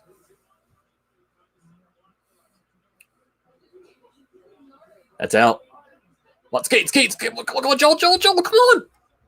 It's a penalty. Shot. Come on. Penalty shot. Yep. Penalty shot. Come on, Joel.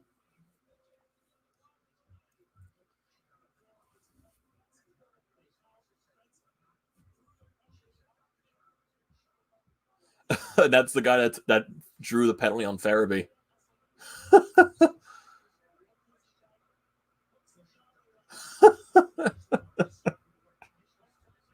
Come on, Joel. We gotta pot one here.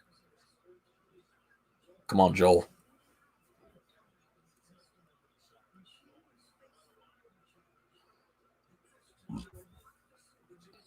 Come on, Joel. Come on, Joel.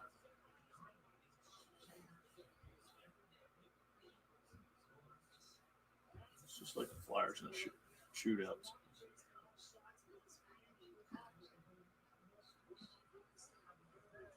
Make the goalie make a move. Look, it just looked like it was real easy. It made it look like it's actually real easy.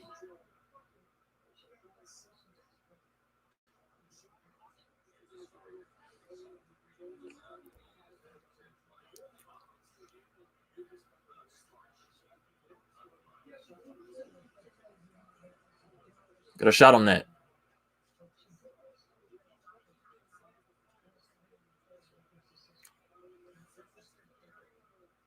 Got 9 shots on goal. That they only had 2 shots this period.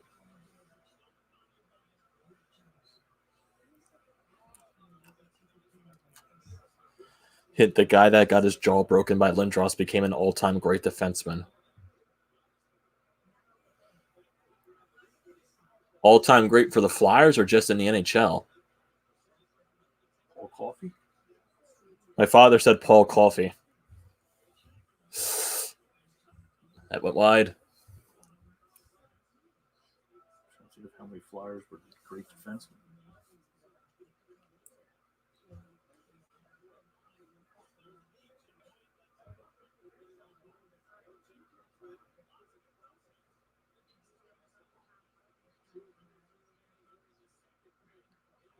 That's a penalty. Jake.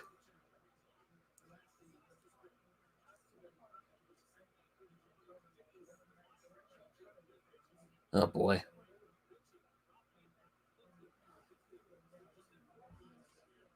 Oh, get it up. Get it up.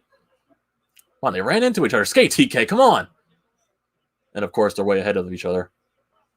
Where are you passing that to, TK?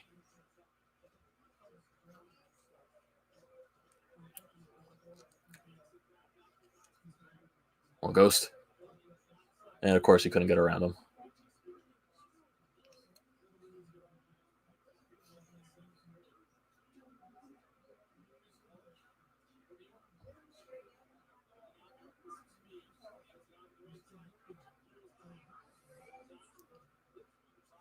Get there, get there, get there. Come on. Get there. And now Moose is down. Nice save. Come on, help your goalie out. That's why Farabee having to score on that penalty shot was huge. That probably would have been such a momentum turn. Come on, Provy. And they still kept it in. Hand pass.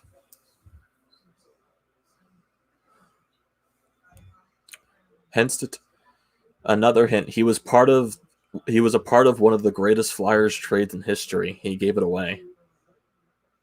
Not a concussion, broken jaw. Was it Desjardins?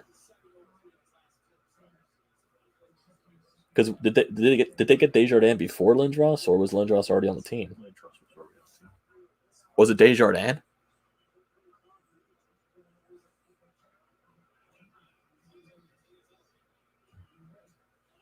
That's like really one of the only Flyers that I can think of that was like in a good trade, and it was a good defenseman for the Flyers.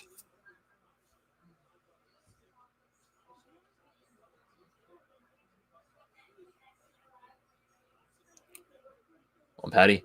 Stop at the back and forth passes. Come on. Okay, you got a face off. You can watch the punch on YouTube. Poor guy was on his back.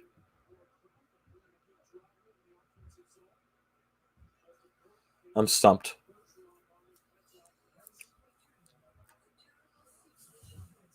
Oh, it was Desjardins.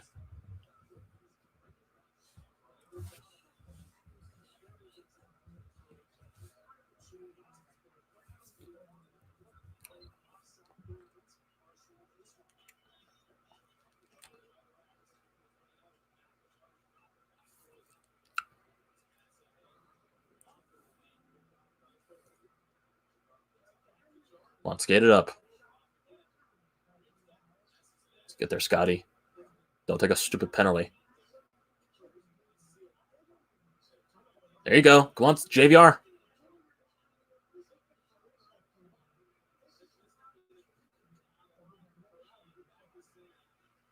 on, Travis.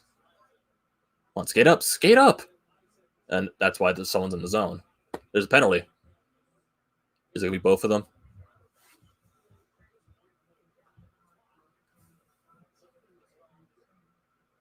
Is it on Boston? Yep. It's got to be. Yeah, it's got to be Boston. Yeah. Was I right? Was it Desjardins or was it Desjardins?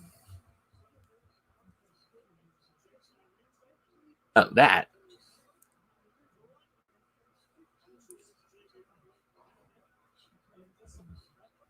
Was it the game that when Hextall had a fight and Chelios was involved in the huge scuffle? Lindros wasn't on the team. Yeah. I got an empty net. That was like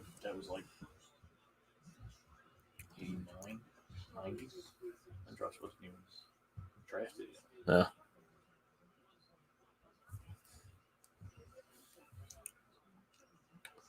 Yeah. You got to shoot it right off the face-off. You have no time to set up anything.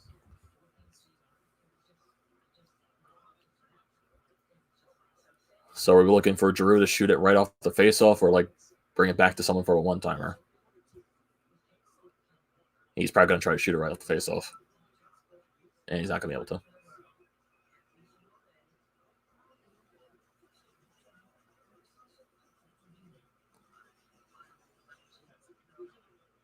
Now what is happening?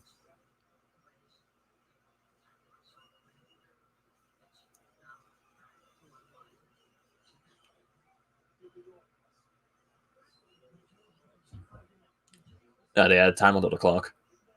This could help the Flyers.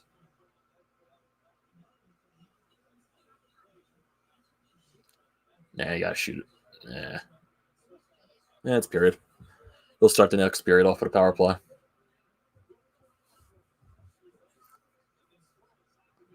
Well, still scoreless after 2 periods.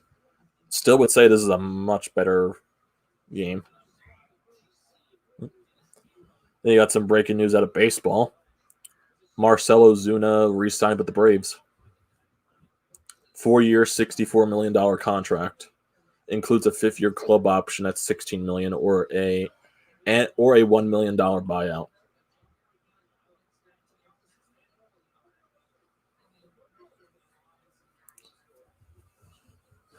Yeah, so the Nitty Gritty also has credentials for the Phantoms too, so they can go to Phantoms games. But I know that's impossible for me. No, that was a retaliation for Chelios' hit on Tim Kerr. On prop. And they suspended Hexy for that one. How many games was Hextall suspended for?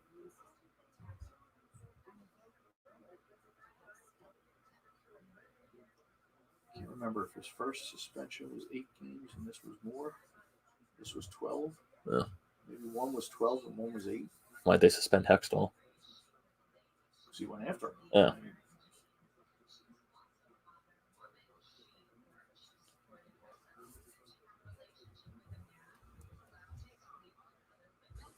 First time he got suspended when he slashed.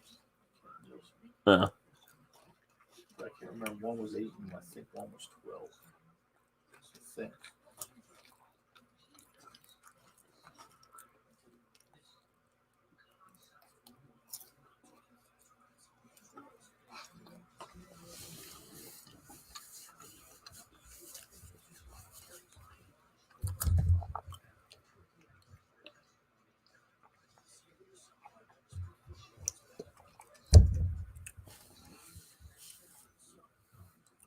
Sean saying you better score on the power play. You only get so many chances. Yeah. They got to score on this power play. It would have been nice if Farabee scored on the penalty shot, but it feels like every Flyer does the same thing, regardless of penalty shot or shootout. They just take the simple shot.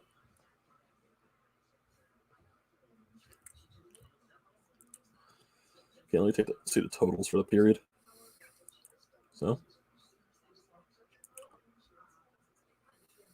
I guess let me see the shots. Boston has 13 shots. The Flyers have 11. Boston had 8 shots that period. The Flyers had 4. Flyers are still getting crushed in the face-off circle. But still, it's weird. For how many shots Boston had, some of them were dangerous, yeah, but it felt like not. It felt like we were getting back defensively a lot better, and we were taking a lot of more dangerous chances away, if you guys know what I'm saying.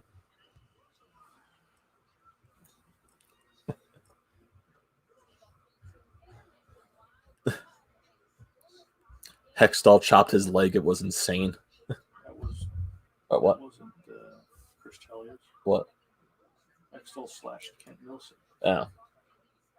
Hextall went after Chelios and punched him and kept punching him with the blocker glove and everything. Yeah. He didn't slash him.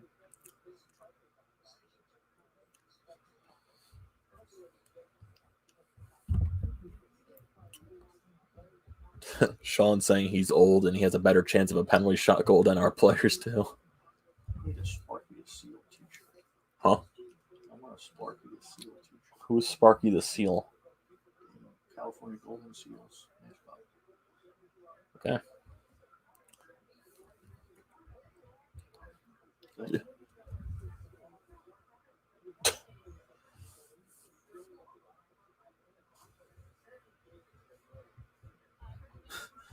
Ron Hextall and Billy Smith, great stick swinging goalies. What moves would you do to help the Flyers out? Ugh, that's tough. Realistically, the only moves I would see them doing is like maybe something close to the trade, like something similar they did last year, but just more on the defensive side. They maybe get like a veteran depth defenseman that's better than Braun.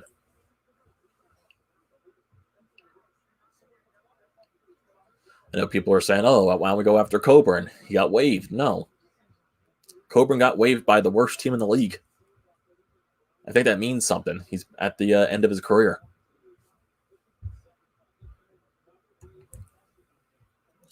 Like, I know having Coburn around would definitely be a great help leadership wise, but if you got waived by the worst team in the league, there's something wrong.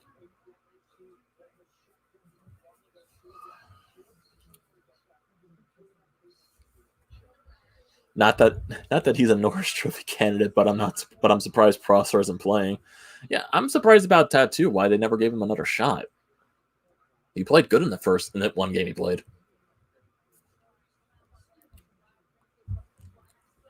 And I just really hope this situation with Myers isn't long term now. Just really hope he didn't re-aggravate the rib. Hopefully they'll get more, disclosure on what happened after the game. Because it's good that they said Hart's only day to day.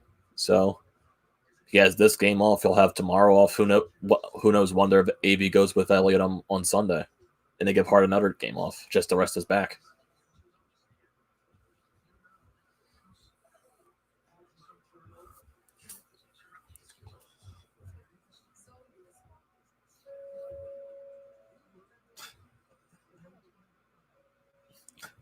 It will be long term. You know this. You got to have a little more. I can understand, but you have a little more faith than that, Sean.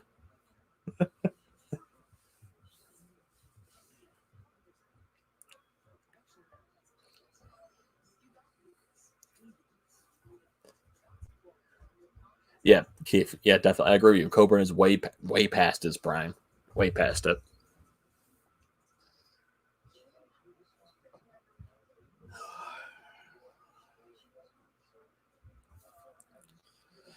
Majority of what I see this team doing is they just go out there. They basically, like I said, they'll probably try to do the same thing they did last year, just add depth pieces to the blue line instead of the forward core.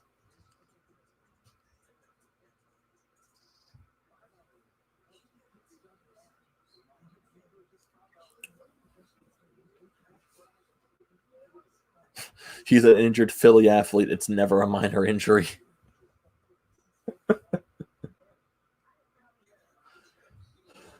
So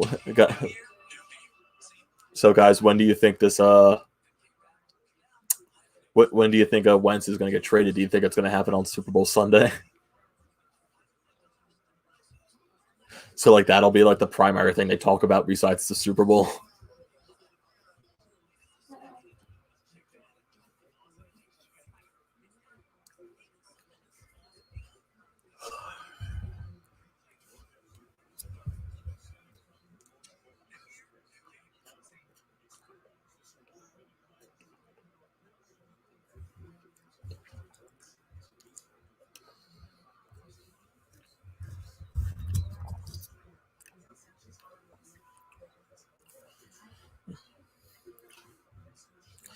Wentz may get traded tomorrow, it seems. You never know.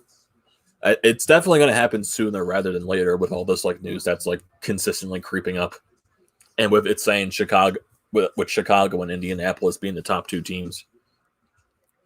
It'd be funny if Dallas traded for him.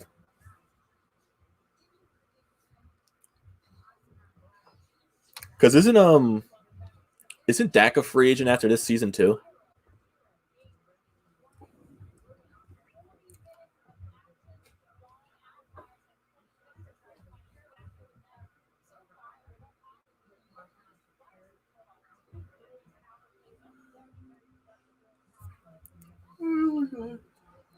What is the rumored return for Wentz? We know the teams, but what is so right now the return they're talking about?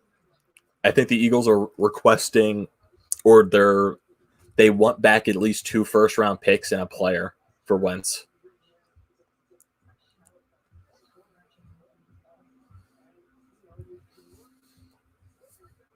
I think that's what they're trying to go to, and I think they said the Bears and the Colts have the best offers right now. And like as soon as like you saw the 2 first-round picks and a player, and there's like people were saying Chicago and Indianapolis, like some people were already like going out there saying they want Khalil Mack. No, we're not getting Khalil Mack for Carson Wentz. You really think the Bears are going to trade 2 first-round picks and Khalil Mack for Wentz? No, that's not going to happen.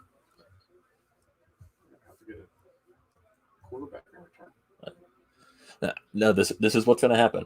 They're going to get the 2 first-round picks. If that happens, they're going to get some either defender or something like that, and they're going to draft a quarterback. That's what's going to happen.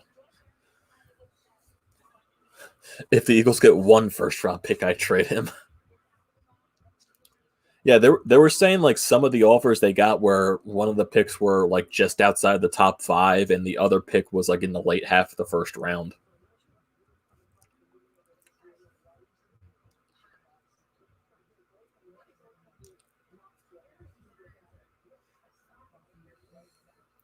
Yeah, but like what you said, Sean, I think it's going to happen sooner rather than later. You never know. It might be tomorrow. Who knows? It might be overnight. What happens? They won't trade him on Super Bowl day. The league won't allow it. It won't allow it? No. They don't want anything upstaging Super Bowl. Where it'll happen and won't be announced.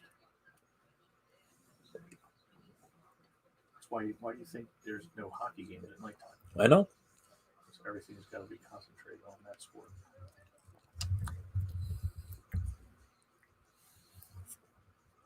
You're stupid. What? You said because it's stupid? The heck? Oh, it's Barstool.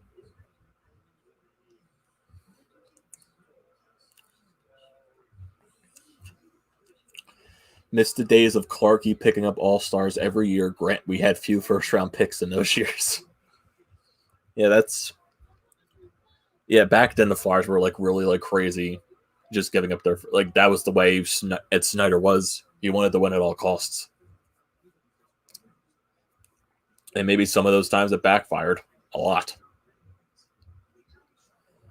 Flyers were just never able to get over the hump in the early 2000s.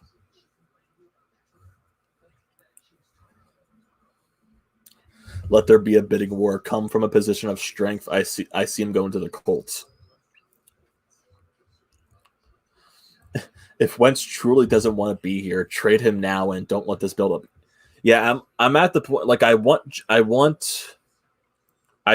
Wentz to still be with the Eagles, but it's at the point where just get it done and over with. Just because it's been going on for way too long. It's like nothing against Wentz, but like just this entire situation, just let it end. If you trade him, you trade him. If JVR scores a power play goal to open the third, your dad owes me Swedish fish. So JVR scores to start the third period on the power play, you owe Sean Swedish fish.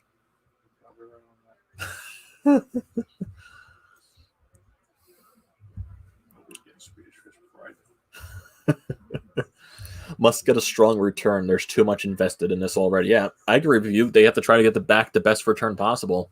And teams, it sounds like they're willing to give up stuff for Wentz. So teams still really see that potential in Wentz, which they should, because he still has that potential. What? He's a crybaby. Yeah. How is he a crybaby? Because he pouts. That's why he didn't play well this year. Because he pouts? Yeah, he's like, doesn't have any drive. He was almost an MVP in 2017. Almost doesn't count. What? He got injured. Almost doesn't count. He was a unanimous MVP before he got injured. Count. What? You don't watch football. You don't get to be a part of this argument. You'd rather go to the mall. Right.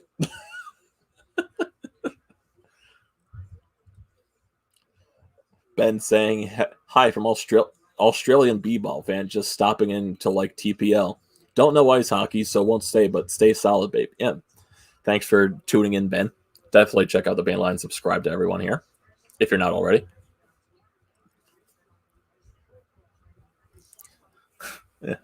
Yeah, so for people, little, I guess, a controversial thing. So my dad would say rather than because he really dislikes football and the Eagles, so he would rather go to the mall on Sundays than watch football.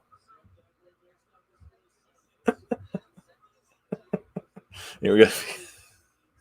Sean already commented, Ginger Jesus is not a crybaby.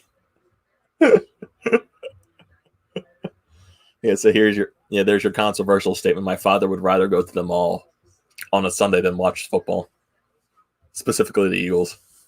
Football, they play a total of 10 minutes.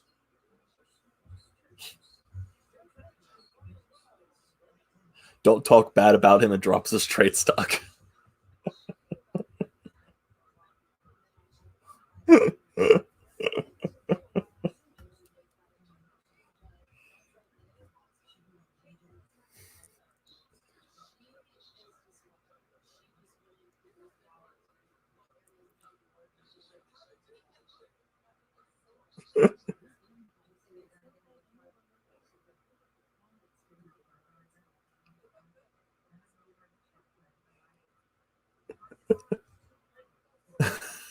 What is he, a Cowgirls fan? No, he just doesn't like football, and he hates the Eagles.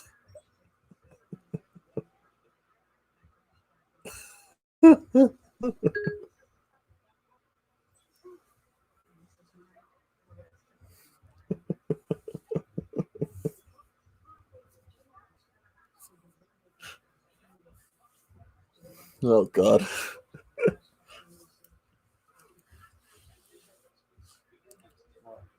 No, nothing.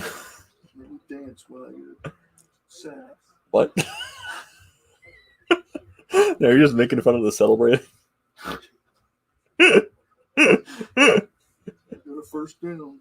The mall is calling me during this Flyers fiasco also.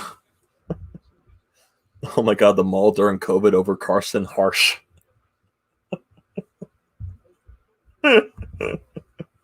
Yep. He hates football that much.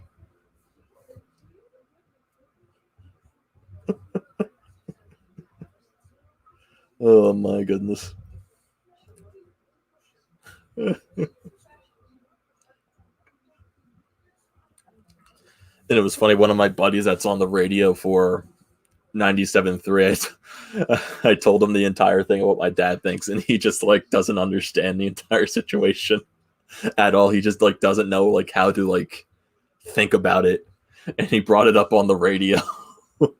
And the host of the show told my dad he wasn't a sports fan, a true sports fan.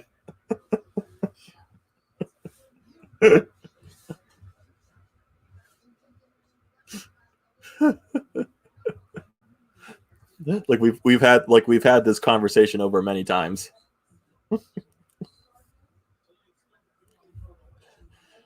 Yeah, Maurice, it is Hunter Brody.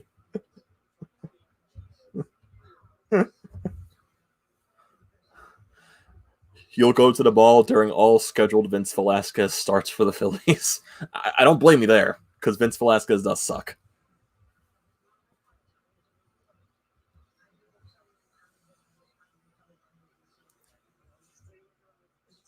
Good one, Sean.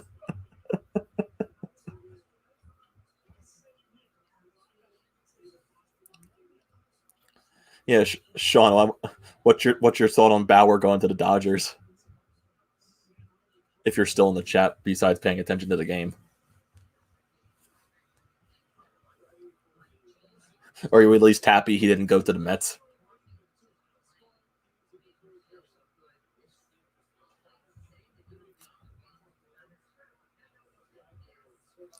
Come on, boys, we got a power play. We got a score here. And slingshot. Jake. Still got it. He had no control of that the entire. At least we still have it. They're being aggressive. Score! Yo, Sean. Yo, Sean. Swedish Fish. Oh my God. Never agreed to anything. Oh my God. Where's Sean at? Come on, man. You got to be in the chat. Left the chat. He's disqualified.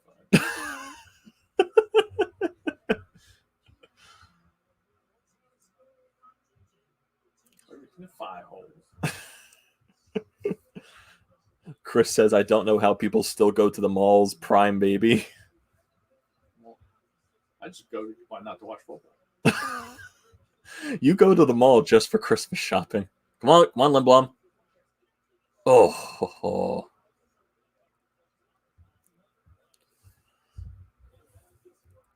Is Vince Velasquez and Howie Roseman related? We can't get rid of them like cockroaches.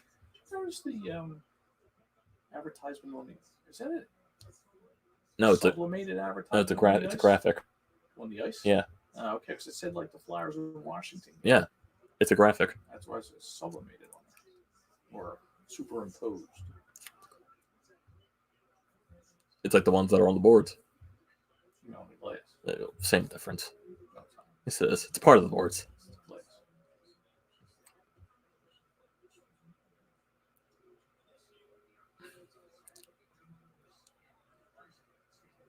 Get back there, Moose. One skate. And there's no one with him. One JVR.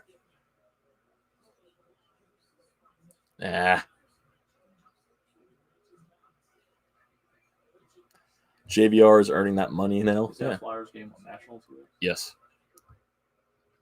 That's why it's at 12. Well, sometimes they do. Washington always had an afternoon game on Super Bowl Sunday. I always remember, and the Flyers always played them on Super Bowl Sunday. Yeah. It's the only reason why they can play. They have to play that early.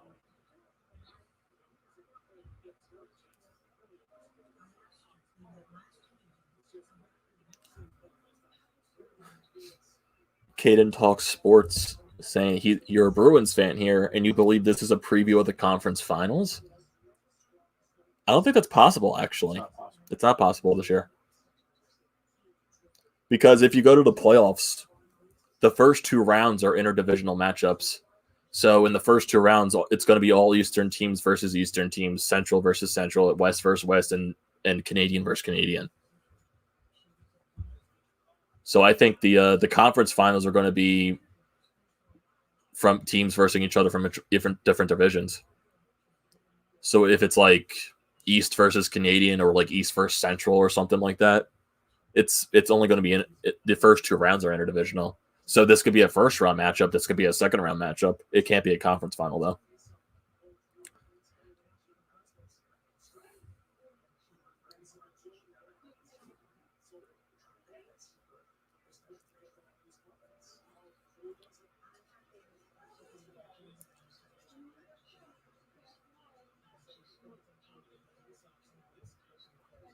Jeez, Boston won 26 faceoffs today. Jeez, Flyers getting crushed on them.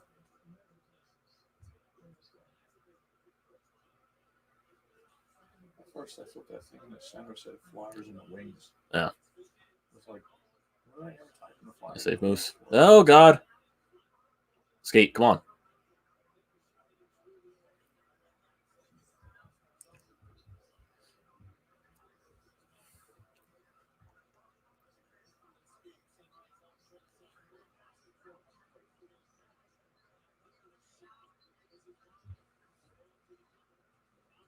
Come on, we can't keep giving them chances like this.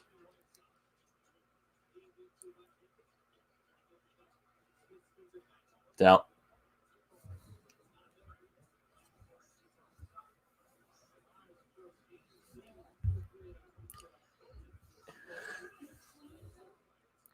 Yeah, I would say this game is more of a defensive battle.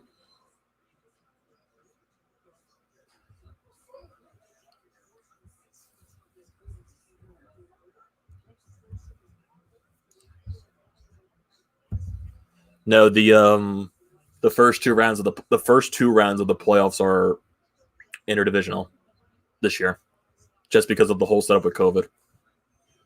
So the first and the second round, it'll be interdivisional, and then the last two rounds are going to be determined by point percentage. So they'll basically the first two rounds of the playoffs is going to be it'll be like 1 versus 4, 2 versus 3, and then they'll do the same thing when you get to the conference finals. They'll line the teams up in terms of their point percentage from the regular season, and that's how they're going to do the matchups for those final two rounds.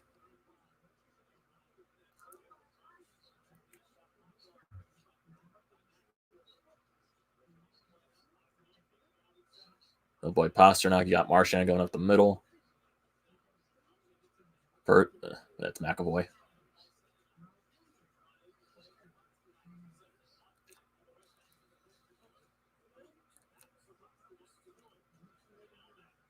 Playing right with the blue line.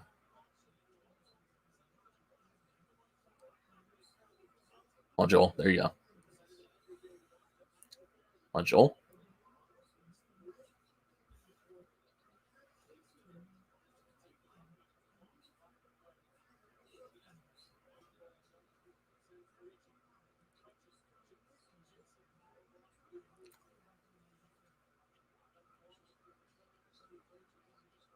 On skate. How'd you lose it? How'd you lose that?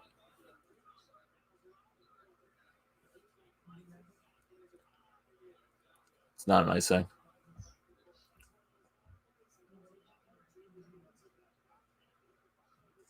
Comes Krejci.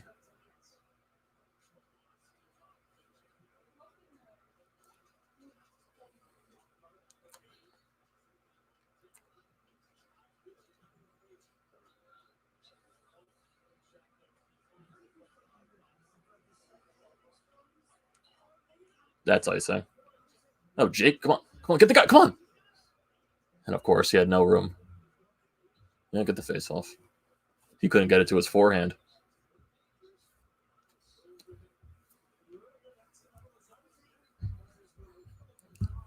Can't wait to see some Canadian teams play the other teams in the playoffs. Imagine a playoff where nobody knows what the other team plays like. Yeah, that's going to be the one thing when you get to those final two rounds.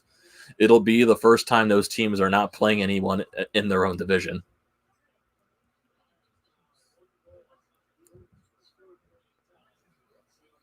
Is there a false start? Yep.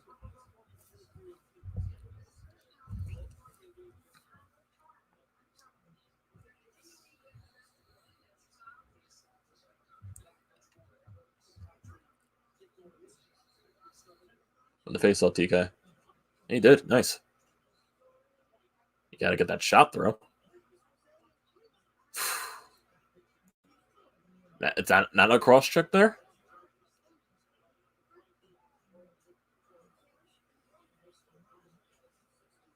Get it up. Come on. Move it.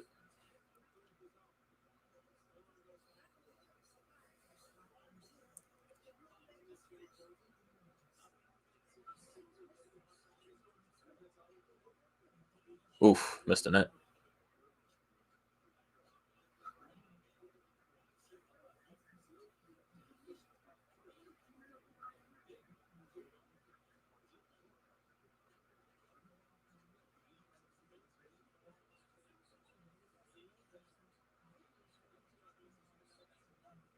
That missed. Get over there. Why would you go up the middle, Gus? Nice fan. Well, get off quickly. Get off quickly.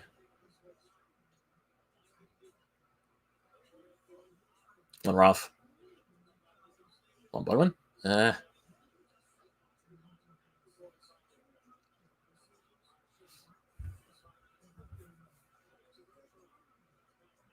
Nice. On Ruff. Yeah, he wasn't going to push.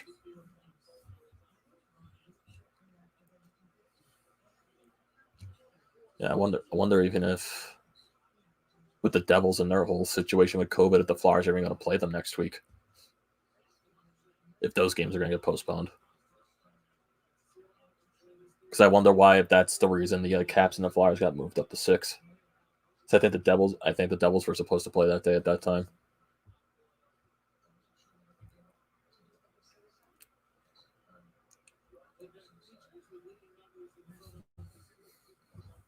Because I think they play the Devils Thursday and a Saturday after the Capitals. Here? I think here, yeah.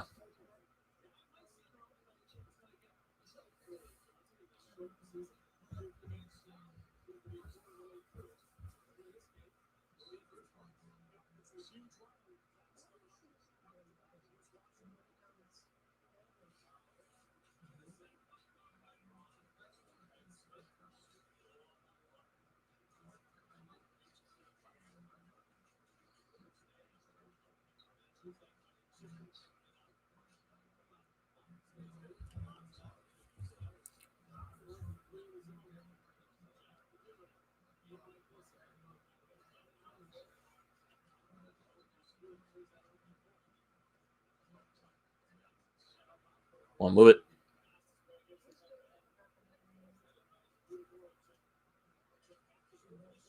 Oof. Get on it.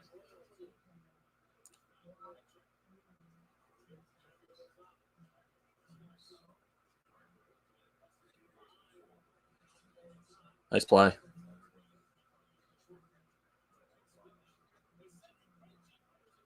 Jeez. Yeah, their audio is still off.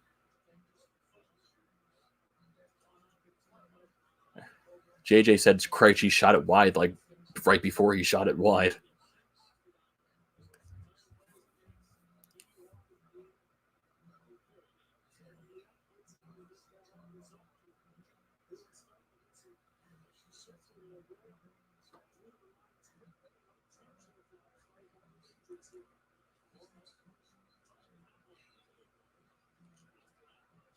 I'll get it up.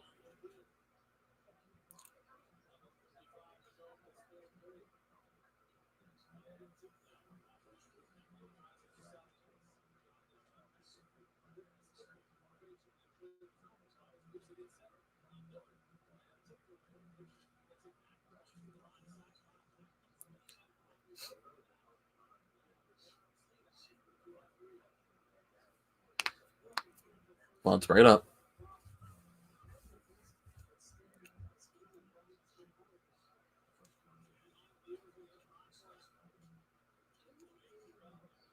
Well, there's no one over there, man. Nice recovery. Didn't get it up far enough, though.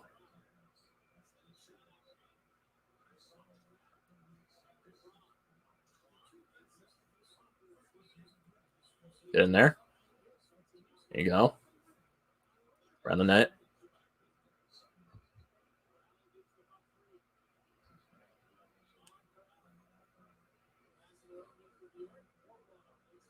There you go.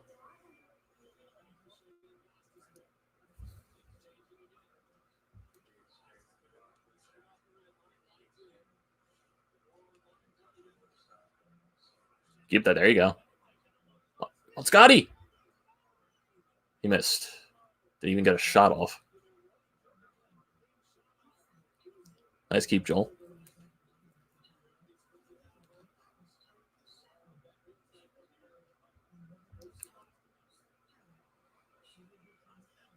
Oh, we almost turn it over again. Missed the net. Point.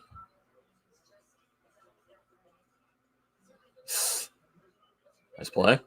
I'll bring it up. Bring it up. Gotta get a change. There you go, JVR. There you go. Get the face off. Why isn't he blowing the whistle? nobody around him from the Flyers for him to hold the puck. He should have been able to play it.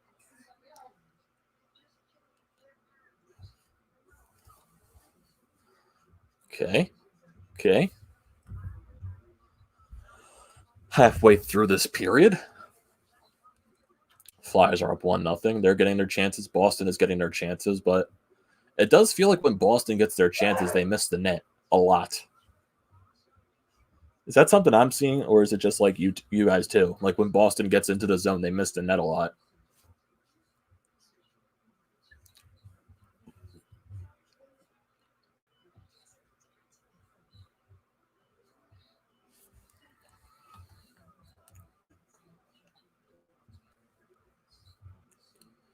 Yeah, that is going to be a big face-off right there, Keith.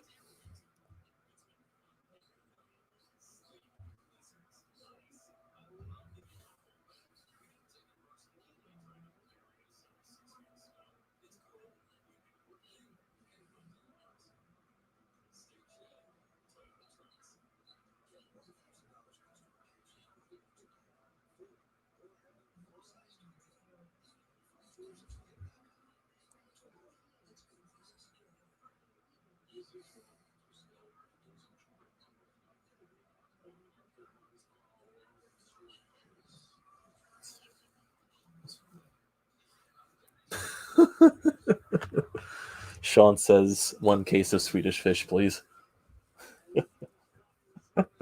he gave you the okay.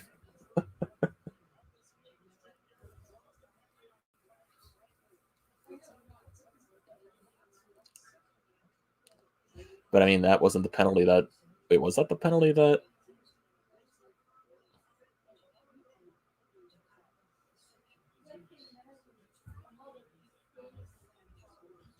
Come on, win the face-off, G.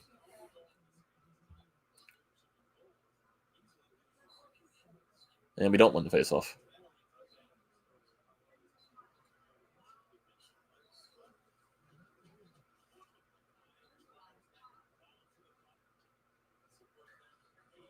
JVR is a 6-game point streak now. 3 goals and 8 assists during that streak. So that's 11 points.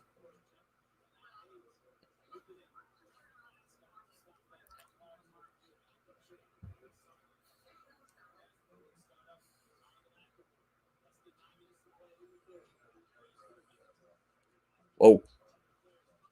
Everyone's scrambling on the ice. Well, win the battle. Help them out.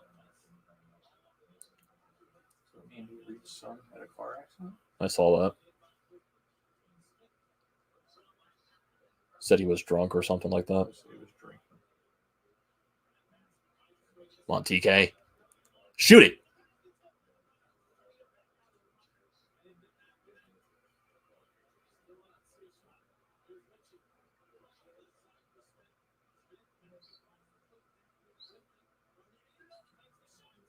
Nice moves.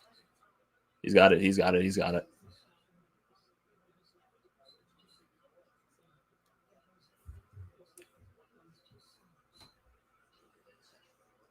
Okay.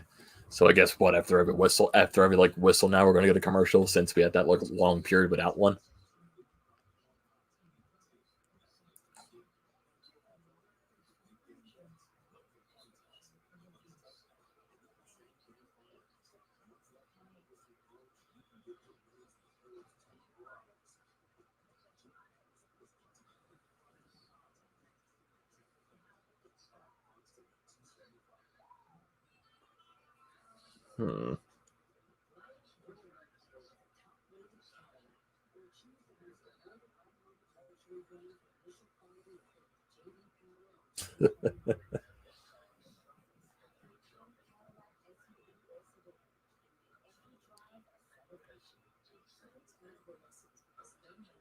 I don't think that's true.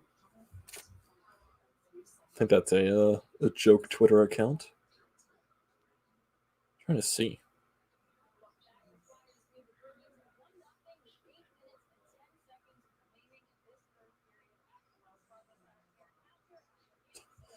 Someone just tweeted right here on Twitter saying that Travis Sanheim from the Flyers is another underrated defenseman in the NHL.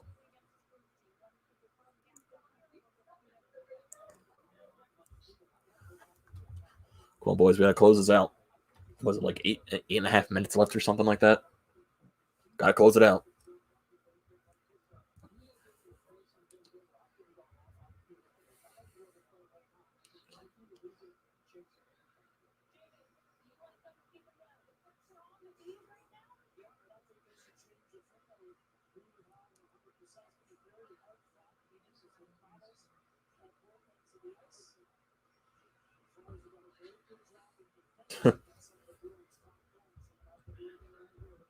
Yep, definitely. What you said, Chris. Caden saying ghost bear. Come on, boys. Nice block. Nice block. Oop, oop, oop, oop, oop. They scored. Game tied. Well, never mind. Never mind.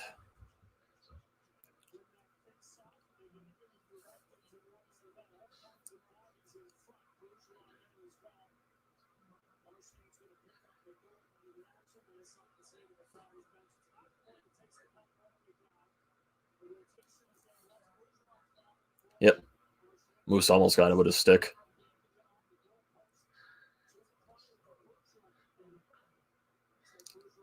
How did he get that?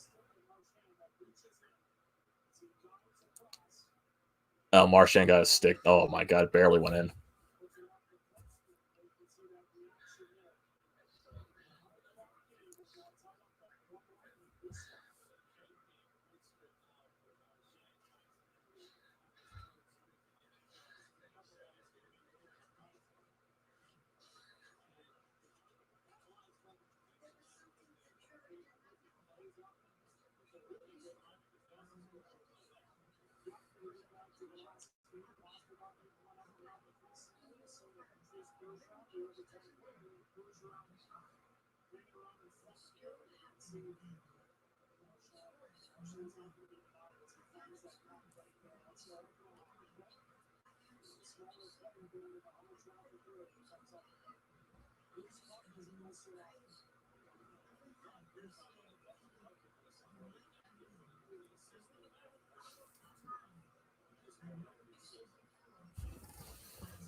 Oh, my God. They scored. Here we go. That's a goal. Elliott has to stop.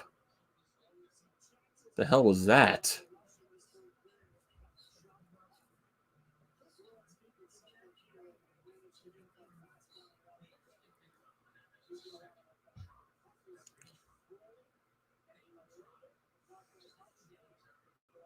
Elliott just missed it. What the hell?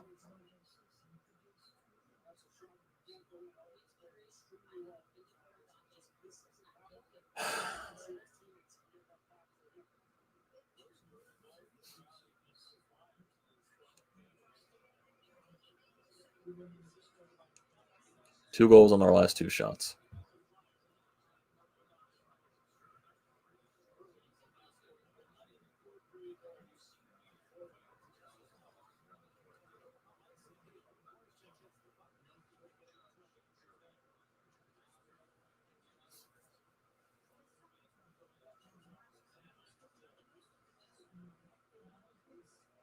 That's icing.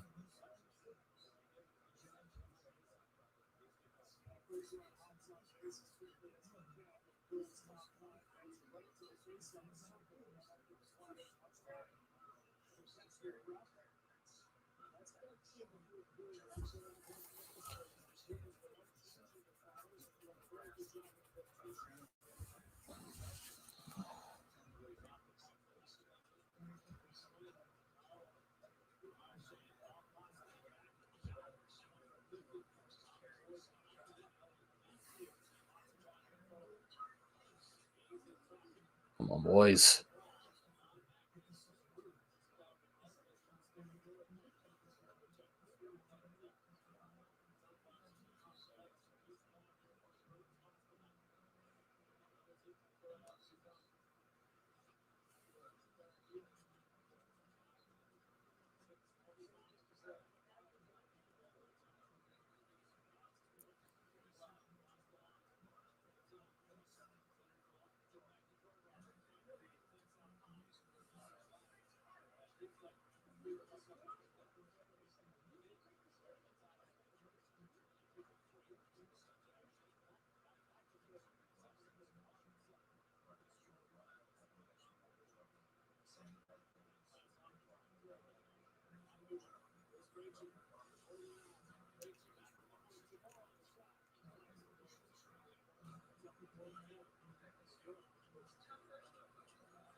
Why is that high stick? Well, that was an interesting sequence.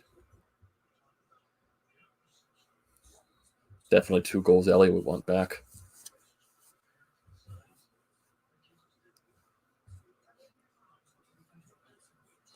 You just can't allow that second goal, man. That's such a demoralizing goal.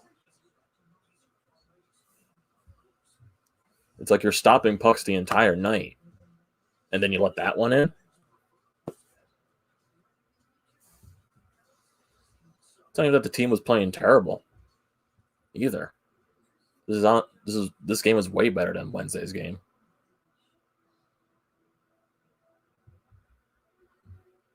Hey, Eden, how you doing?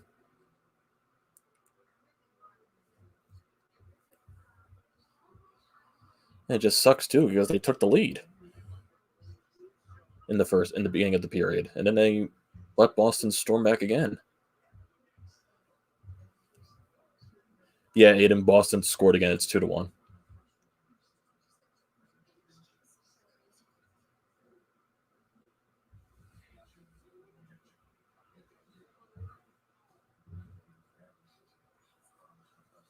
I don't even think the Flyers have been playing terrible this game either. It's honestly not that bad of a game. Just those 2 goals. That 1 goal is so demoralizing.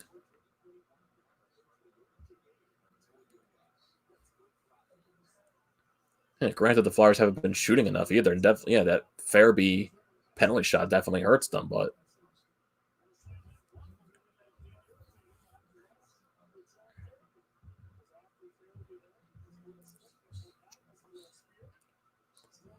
Drew saying, "Who do you think will win the division?" I think Boston's going to win the division, but who knows? Who knows? I think it's Boston just with the way they're playing right now. But it's like, how much longer do you think that's even sustainable for them? I know they're a great team and they have a lot of great players, but like it feels like every game they played and they've gone down and had to come back. So how long do you think that's sustainable for them? 18 goals in the third period for this series for both teams, like combined for both teams, and I'm sure more of those are for Boston.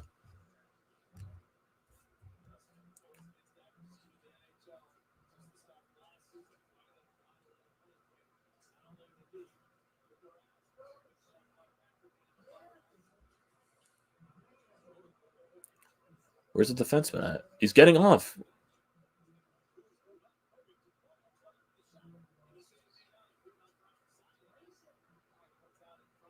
Who was the guy that was getting off?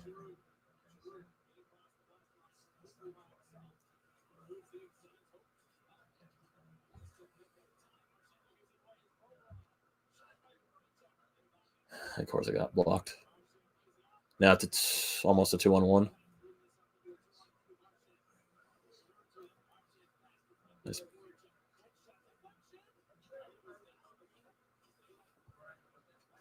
4 minutes left. At the penalty. Flyers going to the power play. You got to score here. They're hand feeding you power plays.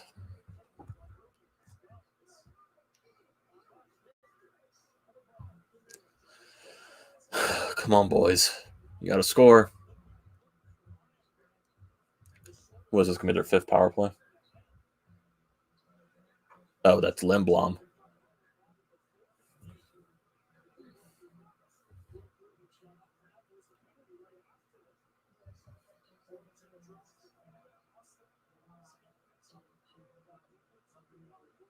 You got to score, boys. Come on.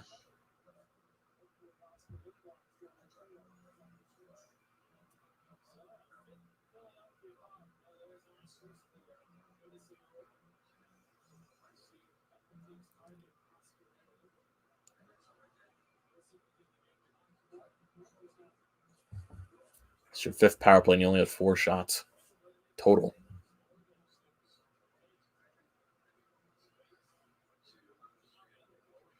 Jake.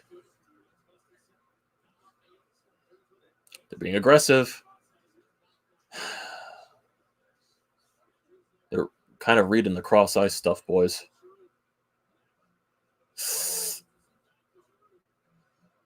Jake went through his legs.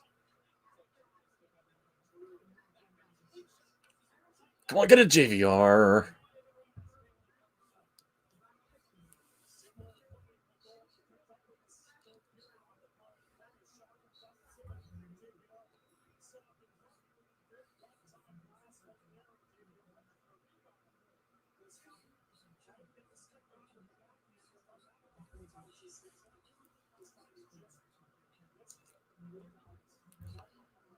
Oh, boys. Now Provorov's on the second unit.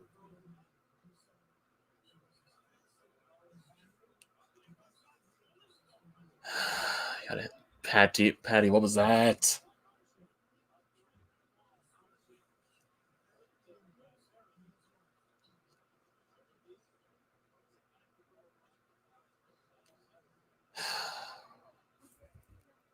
You got to expect the Flyers are going to pull Moose eventually. What was that?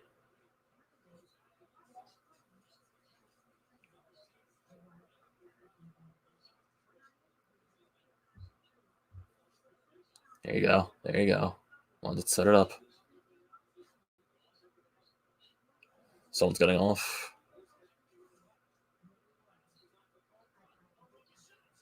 But oh my god, got to get these rebounds. Rask is coughing them up. Yep, there goes Moose. Jake.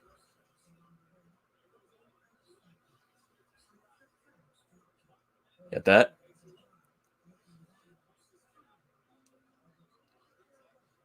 Get that G?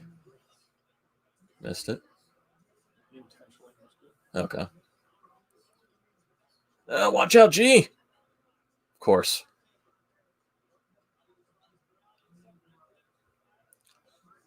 Yep, Moose is out. Come on, fire that!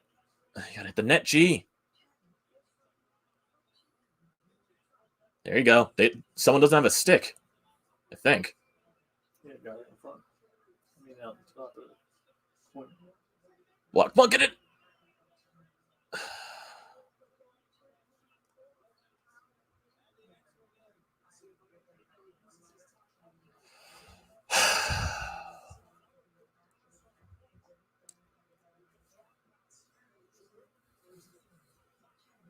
I think JVR blocked that. Yeah, JVR blocked that.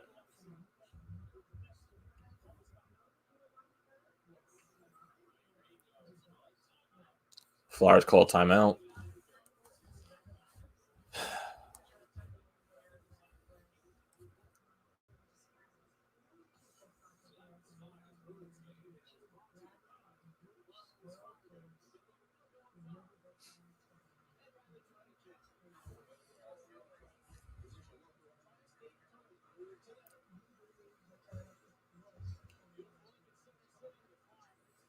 This face-off is going to be very, very important. Bruins have made 5 comebacks in a row. Yeah, that's what I think. Say about the Bruins too, like their sustainability. 5 comebacks in a row. Like, how much can you sustain that type of play? It's like the same thing with the Flyers. How much could they sustain the type of play they're playing with their record?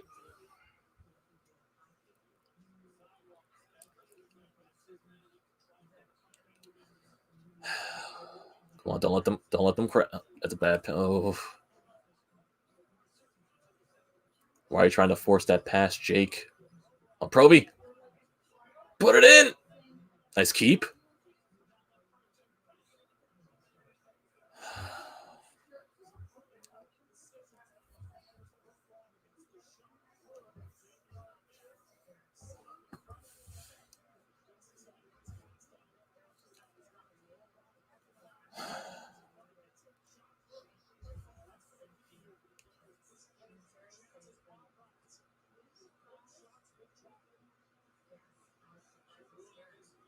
Cool in the face-off, G.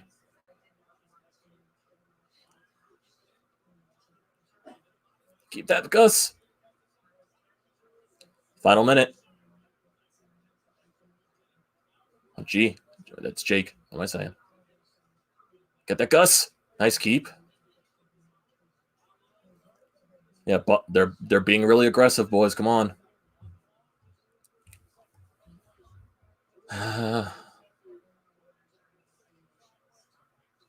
Provorov, what are you doing? All the way down the ice, that's icing. Got tired Bruins players out there. 30 seconds.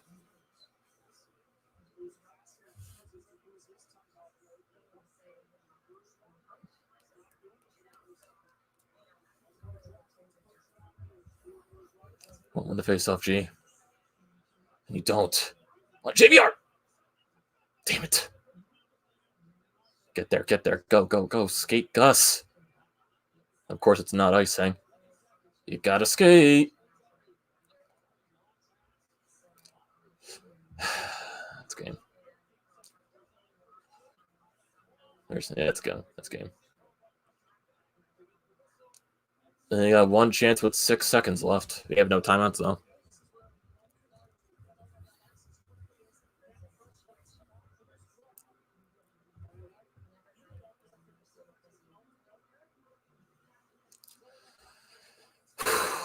And you got the young guys out against Bergeron.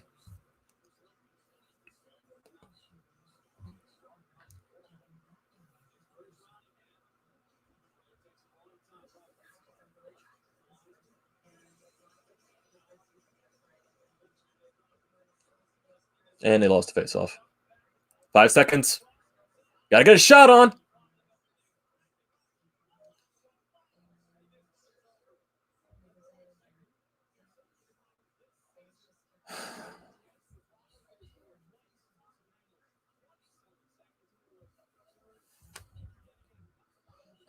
That is demoralizing.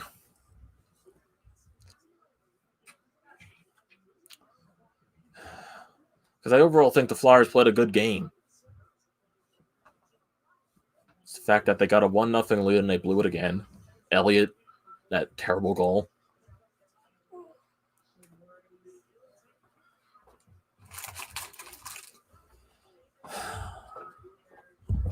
Well, we're going to do the same thing as usual. We're going to switch it over to the post-game stream and just try to deal with this one, boys. I'll be right back in a couple seconds.